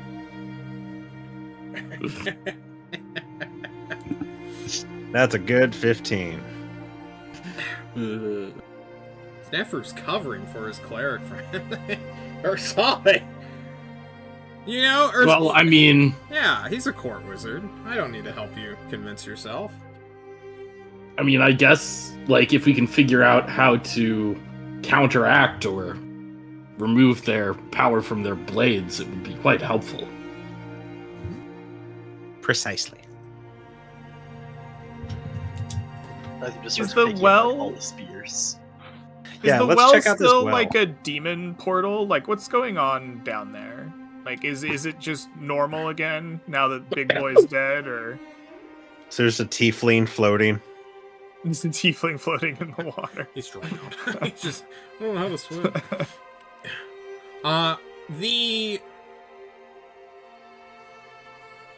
You have a light spell cast upon a cudgel, which you use as a improvised torch for the moment. And look down at below. There is no guard nor demon down there. Instead, it is murky water surrounded by broken, flaking cobble that even now is beginning to lose its integrity after a shatter spell went off. It seems like a normal well for the most part. Okay. That's chilling with Glynis then. I think Glynis is in logistics mode, right? He's like, okay, we've been attacked by horrific demons, but we killed them. It seems like the mist has stopped. That's good. All right. I'm not smelling ozone. There's no demon army marching through the streets. So Glynis is like, all right, who's left? Right? Like, what's next on our plate here? And I guess he's not sure. I think Ursale wants to investigate the well just a touch more here. Okay.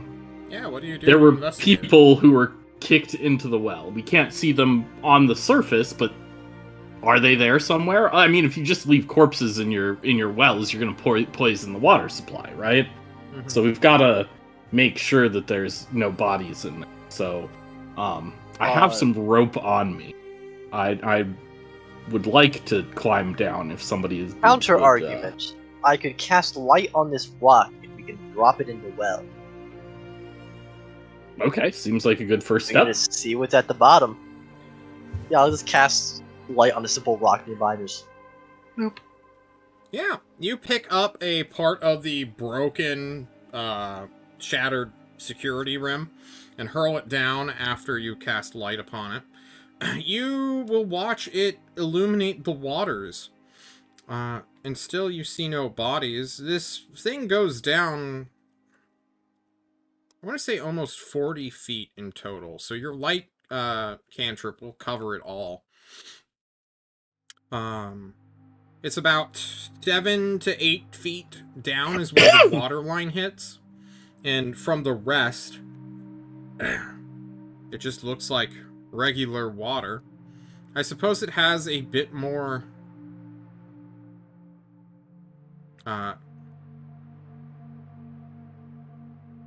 well, you know what an aquifer is. A layer of the ground. Your island city is built on an island. You're not surprised by fresh water seeping through the earth into this strategically placed, infrastructure where many people get their water day in, day out.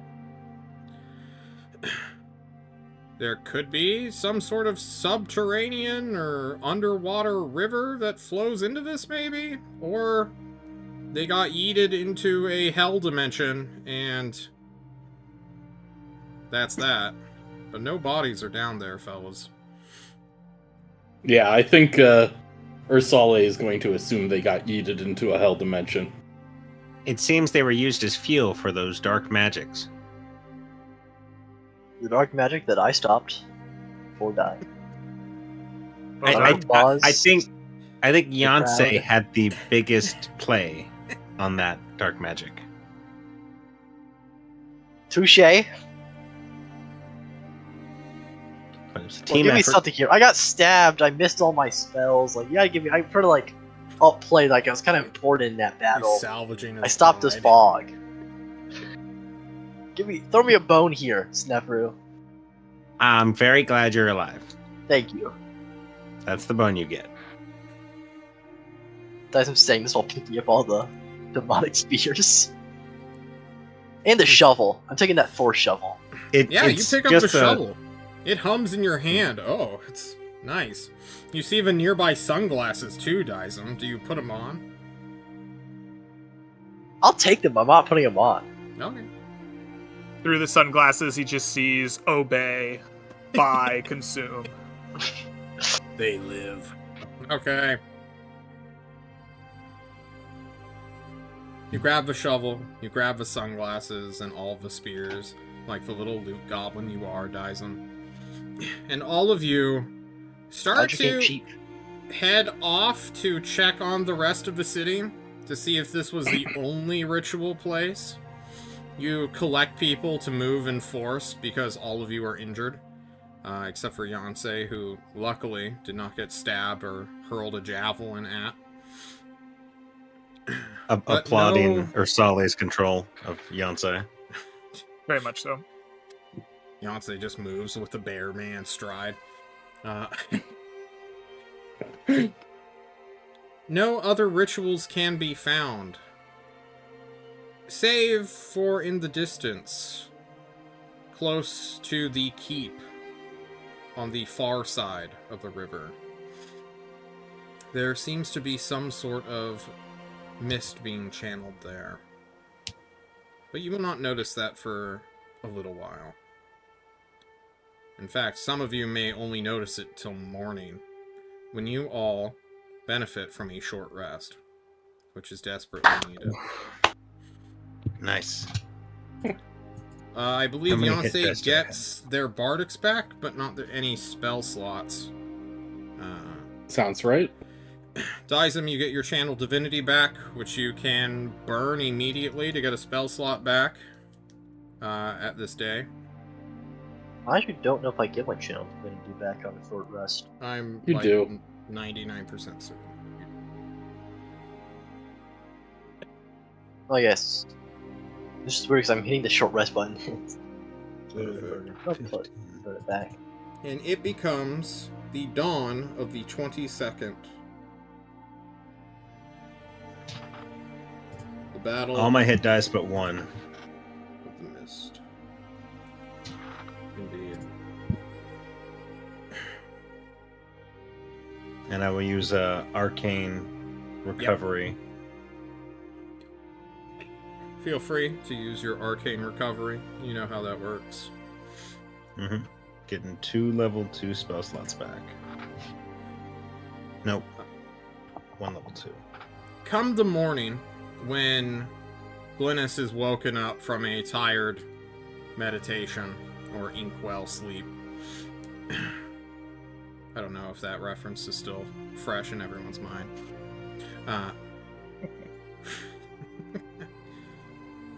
Concerns come from the soldiery. For most of them have processed what has happened. A mass suggestion or deception or illusion took place last night. Not everyone is aware that demons are afoot unless you yourself spread the message that, hey, demons are afoot. There are whisperings from the survivors of last night. Especially from one guy who's just going around in a maddened haze as though he's been unable to sleep since last night, saying, "There are demons of the wells, the water, it's filled with mist." Like a lunatic. Likely high on Does this some guy sort of also bath have- salts or salve that he's put upon his chest. That's... Fix fake. Who would have done that? Dizem's Vapor Rub. It's good. I guess like I shared with like the leadership like what was happening at the keep, right? So I guess I take it upon myself to like get leadership to gather everyone, right? Together. And I have like a big stump speech, right? Where I go up and I say and I tell everyone like I thank you all for your brave, efforts in the war. We've driven the city free of New Orleans, and now we face another threat as well. Lord Bryce Bronson, this is a demon consorter and has taken sway over the castle, the keep. He attempts some strange ritual, and like now we must face him too. This type of malarkey, I suppose. When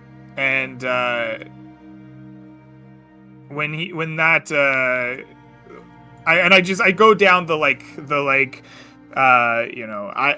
battle plan that I had shared with everyone else. Like me and elite troop are gonna go deal with Bryce Bronson and like see if we can free the king from his control. But we still face the Neords. We still face a threat to our livelihoods, our people, our families. So we must face them as well. And I tell them that they must take up the cause at Eileen. And I don't know. I make it as nationalistic and as rah as possible, right? I'm leaning into all the political speeches I've read in the books, the great speakers of Livistian history, I suppose. And I guess I give them the basics of this is what's happening, this is why this happened, and we're gonna deal with it, and this is how, and try to keep everybody's composure solid. Okay. I just need to do one thing. And by that I mean update your current numbers.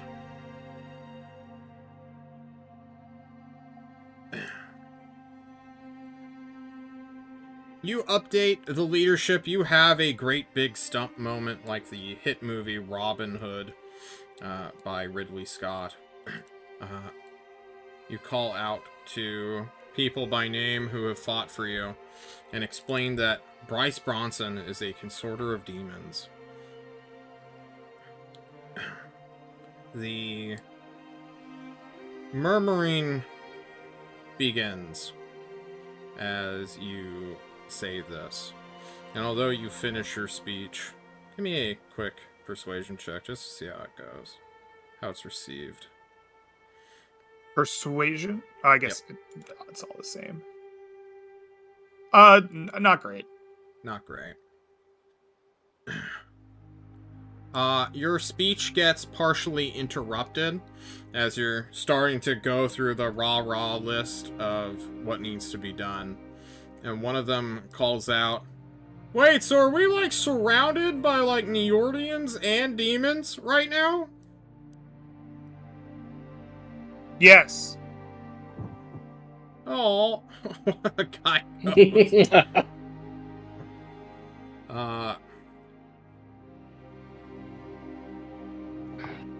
this admittance obviously demands a solution to be declared. What's the plan? Are we gonna, like, fight one siege and... I tell them the plan, right? This is part of my speech, right? Is that yes, Glynis and his, like, royal noble court are going to take the elite unit, small elite unit, to deal with Bryce Bronson and the creatures therein. But the rest of you must face these invaders that threaten life and family, and, right? Like, this was part of the speech, was the plan, right? If they don't understand the plan, I will, like, I don't know, tell them again, right, in question and answer form. But yeah, I keep telling them the plan. So just to make triple certain... No, I'm not going to do that to you. You go over this a couple of times. It is annoying, but these are common people who are here solely to fight for their countrymen. And I guess I gave a shitty speech, too, so, like... Yeah. Probably wasn't clear. As you are doing this, your leaders are doing head counts of the current troop numbers. The Ailean garrison that came here has the most confused levies you've ever seen in your life, as though a ensorcelment has broken. And they are the ones mostly asking the questions of, like, where's Grindel, our leader, our commander? What happened to him? And, like, people are pointing out, like, nearly 150 people, like, men at arms, are missing from the Ailean garrison. And the rest of these podunk levies are, like, leaderless currently. Yeah. I don't know, I guess we spend time answering questions, right? Like, this is what happened. Okay. I don't know, do you want me to go through the logistics of it, right? Like, we assign new leadership and, like... And we charge a minstrel to give the story out. Yeah. Do you have someone in mind who you want to command this, or is this a delegated problem? Yeah. So, like I said at the end of last session, I think Cayman gets it. Okay. Yeah, this has been... I mean, the plan hasn't really changed, right? It's just moved in a direction. Then I have given Cayman command of the garrison. He is no longer a small militia commander. Yeah.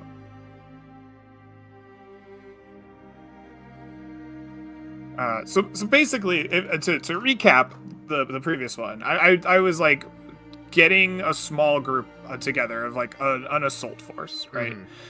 Essentially, like, the veteran... I'm essentially gathering the Band of the Unicorn, or whatever. The Band of the Horn, we've called it. Right? I'm gathering the elite guys that I know and that I've been working with, right? And I'm getting that, like, smallish personal, like, force, because I don't think the whole garrison makes a ton of sense to, like, charge the keep, right? Especially when who knows what the Nordians are gonna do, right?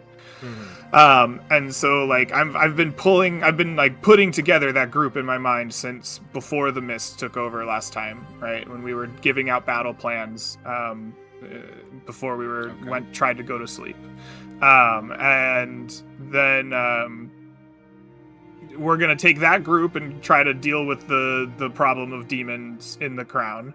And then we're going to have those guys go out to, like, make sure the Ailean countryside isn't killed, right? And, like, hold the line and try to let our forces deal with, like, the host, right? We're gonna beat them. I told them about Vidar, right? And how he's ostensibly going to be our ally, right? And all of these things. Then let us continue to focus on Glynis, the Band of the Horn, and his court as he starts to move towards the keep itself. All right. You cross the stone bridge that once the city garrison had used as a rally point before joining under your command, which your father gave you. Or, Yancey, who at the time he thought was you. Regardless, you head into a gentle forest that is beginning to get slightly more mistier as the morning breaks. Soon you will see the grisly state of your capital's walls, the keep's walls, of human sacrifices, both Nordian and Livistonian. And you also find the missing Hylian garrison men-at-arms, these demonic soldiers who were frothing at the mouth last time you saw them. They have bolstered the defenses, preparing for some sort of siege against whoever came here. We know where the secret entrance to the prison though is, right? Yep. I think it's fairly obvious that we see a siege. It's that we see them boarded up and ready for a siege at some point, right? I think that Yancey and Glynis take lead a little bit and try to go, okay guys, this makes sense that they would do this. Let's try to get through the secret passage underground and try to lead that way. You will find it. But unlike the last time you came here, when it was unbarred, how you snuck in through the dungeons to rescue Morrison, as well as Hannigan Flanagan, upon immediate inspection, you will find the door barred from the interior.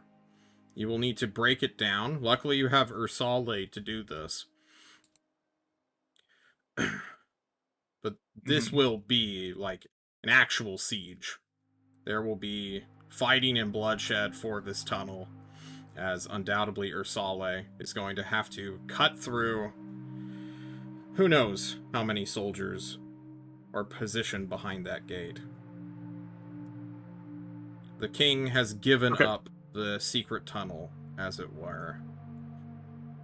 That or Smiling Sam sniffed it out when he was tracking you and your party. Okay. Well, I guess it's time to prepare for a siege, gentlemen.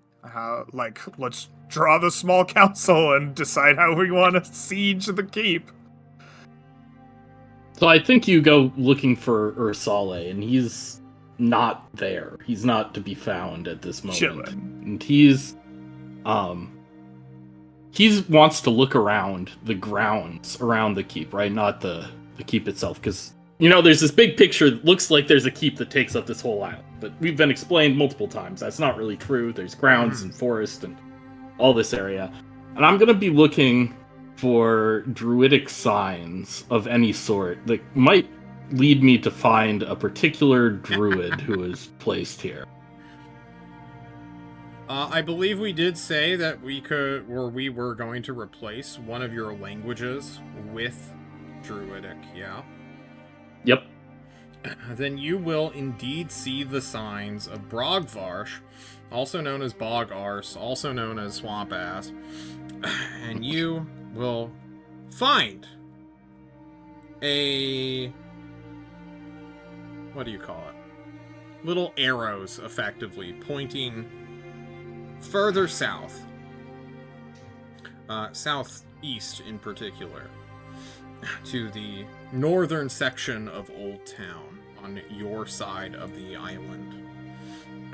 Following that, as Glynis is taking stock of everything, realizes the tunnel's set, goes up to Snefru, goes up to the silent Yancey, finds Dyson, looks for Ursale. Ursale's not there. For Ursale, finds, sitting in a somewhat forested brush cove, a raggedy-looking Brogvarsh who's been spying on a fleet of ships that is sitting effectively in a artificial gulf between the warehouse district and the island keep itself.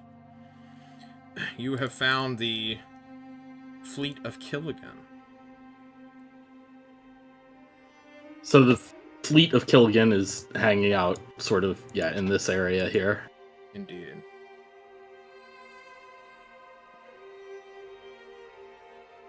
So I'll approach Brogvarsh and Oh, God! say, What, Ursali, what are you doing? Are you well, real? Yes, I'm real. He hugs you. You see Winnie coming out of the bush as well. Oh, Winnie. I'm glad to see you're safe. I am too. My Why mount! Were you talking to the bear? Ursale just makes no comment at that. He hugs you tighter. Ursali, you won't believe it. Demons have taken over the court. The head priest was right. Our suspicions was correct. The Marchette line is tainted with demonic blood. I watched the finance minister give his life for the king, who watched him die, not even moving a hand, or trying to get the demons to spare him. It was the most heroic deed I've ever seen a man give, for he dropped like a sack of potatoes. He had like 5 hit points at most, man, and he got clobbered. Yes, we heard that the king's guard and the wizard also Morrison. were defeated. Yes. I wasn't there for the meeting, because I wasn't important enough, I suppose. So I stole Winnie, as well as the alchemist who's been feeding him potions of animal friendship this entire time. To safety. I don't know where he ran off to, but as soon as we were out, he's like, "Oh, I know how this goes for alchemists. I'm not going back to jail." And he dipped. He got on a riverboat and just floated downstream.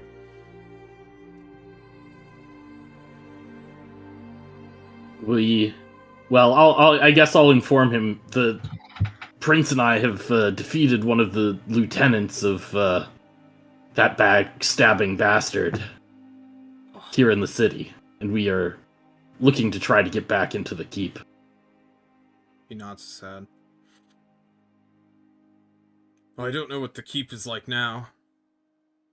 We're, a mile or so away from it, and I haven't really been keeping... I've just been hearing sounds of violence over there and weird rituals. Instead, I've been watching Killigan just sort of sit idly fishing on the river as if nothing seems to be going wrong. He's probably some kind of emergency escape route? For who? What do you mean? I don't know, that's why I'm asking. Just on his own, or? I don't know, Us? probably for the demons? I don't know. Think they're demons? Can't they fucking fly? It doesn't matter. Look. I suppose there might be a way of getting in, but... Have you ever felt chills run down your spine, and you come before, like, an actual manifestation of your death, Ursale? I saw my end in Smiling Sam.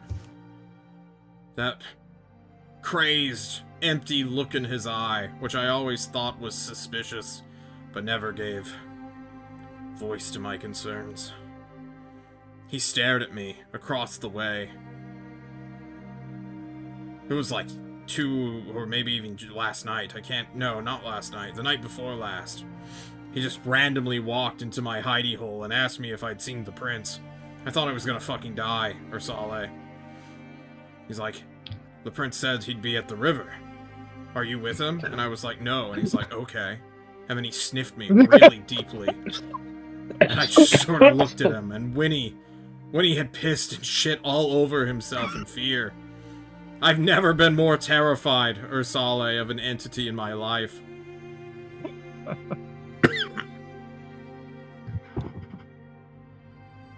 Well, if it comes to it, I guess we wouldn't ask you to face him.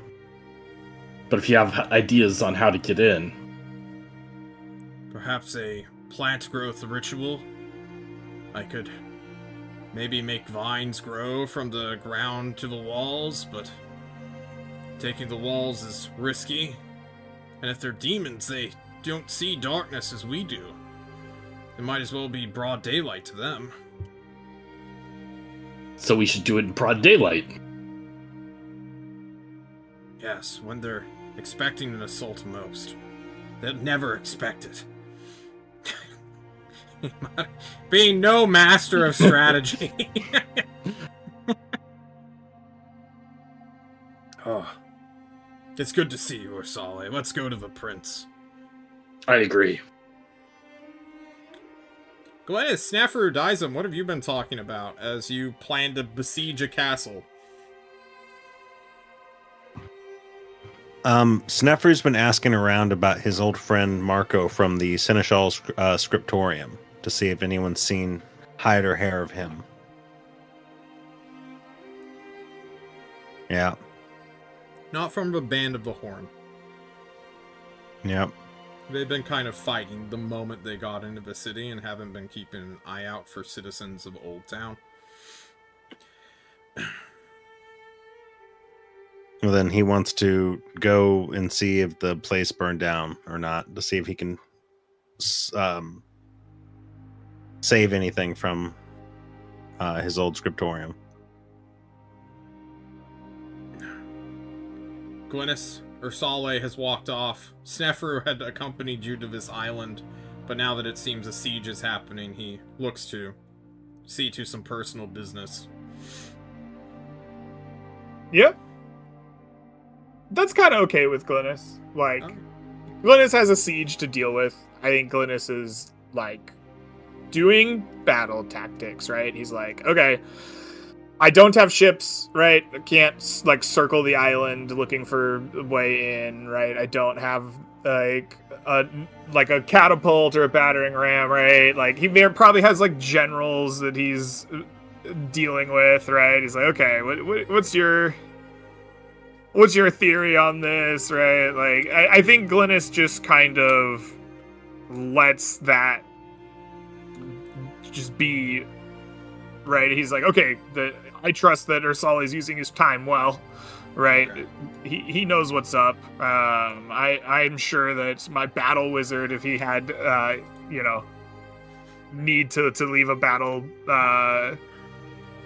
like, discussion would be totally okay with, like, I'm confident that things are going just fine, right? Sounds good. I'm just giving you options to be more tyrannical and declare that. No, okay.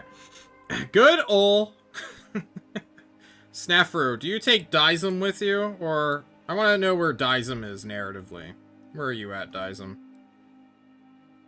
Dizem's first gonna ask Glynis, like, Glynis, how long do sieges take? Long time, probably. Do you think I get, like, a week of, like, not doing much within, like, this siege time? I no promises, no? Bud. Okay. No promises. We're at war. Dizem's gonna go down to the river line and just start trying to reestablish a connection to his god. Okay. Then you will head down to the river, which connects to the ocean, which inevitably connects to your goddess. Snefru, we focus on you as you head into the city on your own to go visit your good friend. Help me with his name again, because I forgot. Marco Brennock. Brennock. Oh, yes, Branny boy. My honorary Brimish non-magical friend. I'm an occultist, I swear. He's just a Brimish fanboy. He really is, yeah. Is it under this document? Guys, I'm playing how many documents deep? Alright, it's fine. You head on over to the wonderful scriptorium, which you will find is barred and boarded up as if that's going to stop any Neordian raider. You go up to the door, and you will hear the telltale sign of an alarm spell go off, as if warning you, or warning someone inside, but like 5 seconds go by, and Marco! nothing happens. Marco! I'm fighting every instinct to say Polo. Rube. You shout out, but no response comes.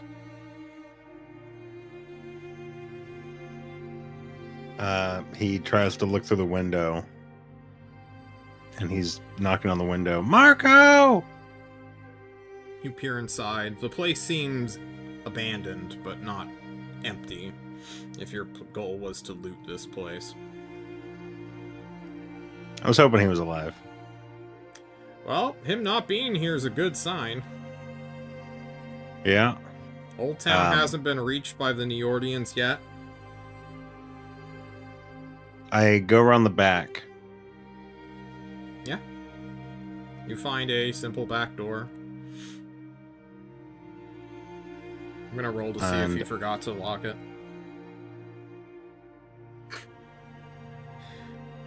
Good old Marco. He rolls a nat 2 to see if he remembered to lock the back door. You know, he's like 150 miles away right now, just like sweating. I'm like, did I lock the back door? Oh my god, I feel like I didn't. And you just watch it creak open as like a house cat has been going in and out of it on their own this entire time. Okay. Looking around, you will find the absently owned business of this scriptorium. There are dozens of books all lined up on walls, even in glass cases for display. But you know that anything on display ain't the good shit in these kinds of stores. I look for Marco's stash. Yeah, give me an investigation check.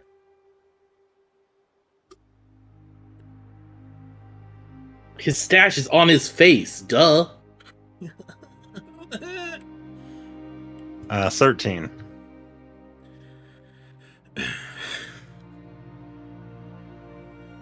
There's a suspicious-looking painting on the wall, Snefru. This is a painting of a Brimish archmage that has historical value centuries ago that he has collected over the years. And as you read some of the lettering on it, which is common, you will quickly denote that it is a quick literary cipher of like, oh, it's behind the painting. And you move the painting over, and there is a wall nook, not even a safe, that has a small coffer box inside of it. This is Marco's greatest treasure, which he would not bring with him for fear of attracting the gaze of other refugees, or because he is told while fleeing this place not to bring any valuables with him, including written books. You pop open the coffer after finding the nearby key, which is underneath the counter. Marco desperately needs better home security. Snefru. We are going to talk when he comes back. And you pop open and will find a spell book for a man who used to have aspirations and dreams of being a wizard, but just was not smart enough to pull it off. John doesn't have his spell book prepared, but he will have it written down here in a little while. Okay, that was my goal, trying to bolster myself eventually with this war. You flip through the pages, see it is written in an ancient script, which you will need some time to translate, but you ultimately will.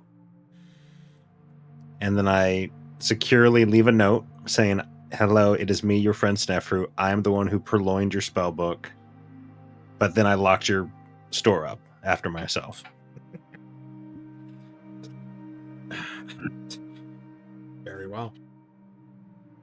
Party, we And then I head back. are 3 minutes till 9. I feel like this is a good enough cut-off point where we will talk about the sieges to come, which we will hopefully get a long rest in between, as you all desperately need to kick a level of exhaustion, get your full spell slots back, especially for your bard who has shatter, which is important to break down doors and barriers, as well as just being general menaces. I'm going to calculate experience for you all, which I should have done in advance but didn't. What was me? Please, everyone, go around the table, say good things about each other, talk about reputation if you want.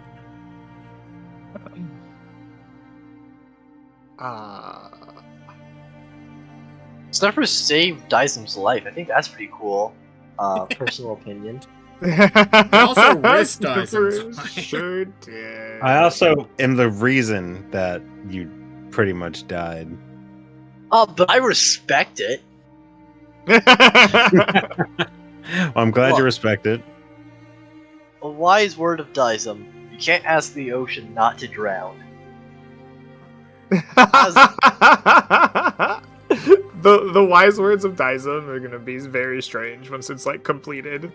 There's gonna be just like some like 50-page book in your church, and it's just gonna have all kinds of little pithy sayings in it.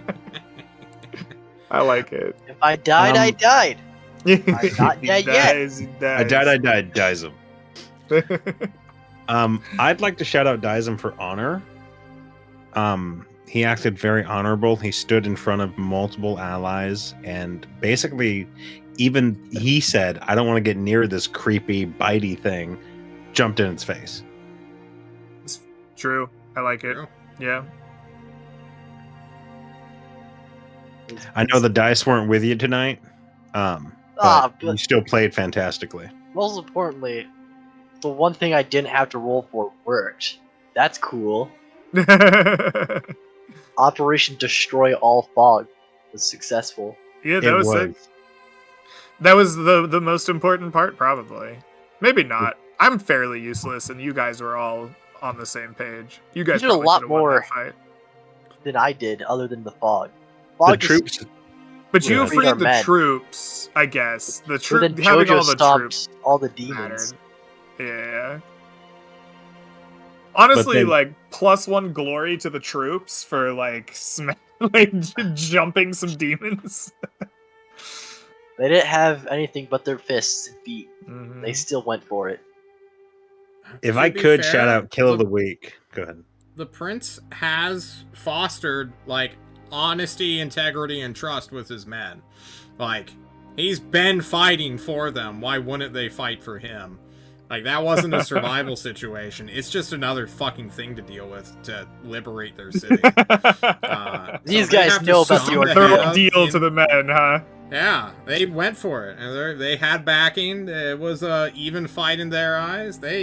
Loyalty, baby. That's what it gets you.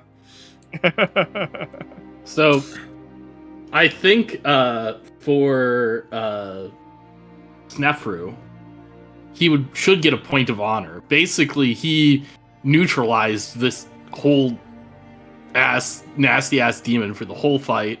Ended up killing it, and even got the like, "You're pretty good, kid," at the end from him, right?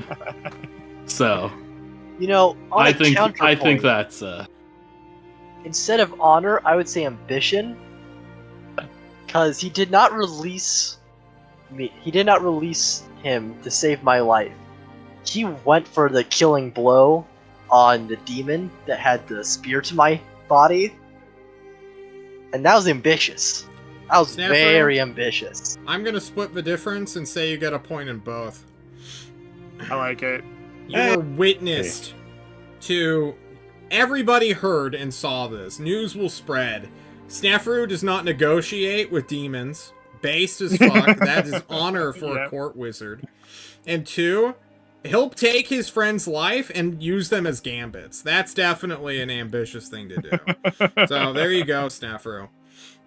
Thank you. That puts me at 10 ambition and 3 honor. Ugh. Well, unfortunately, there's no demon here to offer you a soft drink and a cozy deal. However, congratulations on reaching 10 ambition, Snafru. I'm sure a Thank you. letter or an owl will be arriving shortly, asking you to join the House of Slytherin. Better start brushing up on parcel tongue. Hopefully that Dysum, spells what does mistake. Dysum get, guys? I think honor or loyalty. He was in front of everybody for that combat, pretty much. There's something to be said for some amount of loyalty for just body blocking the shit out of all the stuff. I gave that guy Or my honor. only salve. I have no clue what that does, actually. Take a point of loyalty, Dysum. I'll just For sure. declare it. Enough arguing. I like what I hear. Can I Ursale, give kill of the week to Ursale for that whale crusher kill? love Ursale, do that. you have any special reputation that we need to talk about? Or that you have on your own? I know I've been handing out special reputation every now and again. No, I don't have any special reputation. I want you to have one. Take honor for YOLO charging the entire demon army. And then I want you to take a level in badass. Or badass bear, so Bab for short, if you want. There was that some, Ursale, he's so bad. there was some divine bullshittery going on. You were like a literal force of your god right there. And sure. although John is combative and chatty during between monster turns, I really liked what you did. That was some dank ass shit. There wasn't any. You just went for it, and I respect it. You literally went around like a clock around this well, just sweeping house.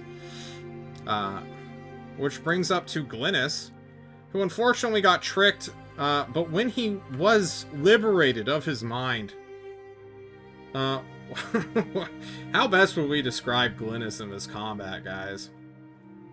Ineffective. Very Very. Pee Wee Herman. Very ambitious, in my opinion.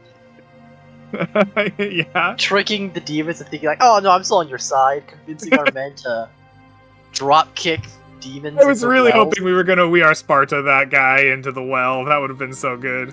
Sorry for ruining that, Glynis. It's all good. It's all good. I think maybe there's something to be said that even when he was under the influence, like, he didn't really want to kill people, right? Like, he wasn't like, oh, we're going to war.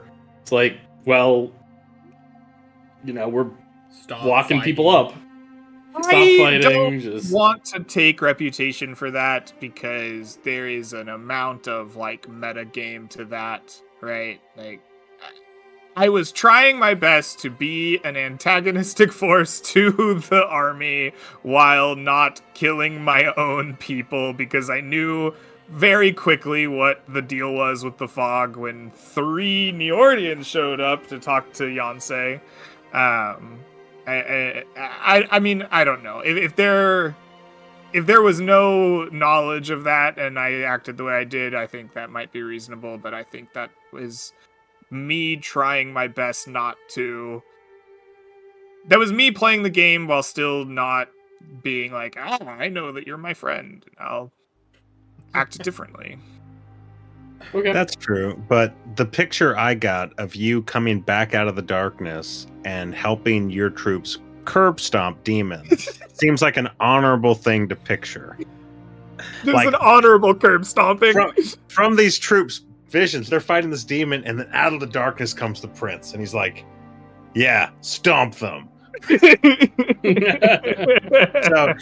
it's either special reputation, Giga Chad, or like honor. I don't know. If you think that the curb stomping a pinned demon is honorable, I'll take it. I suppose. I mean, I think it was really you being a man of the people. You see a bunch of your subjects curb stomping a guy, and you're like, yeah, that's the right thing to do.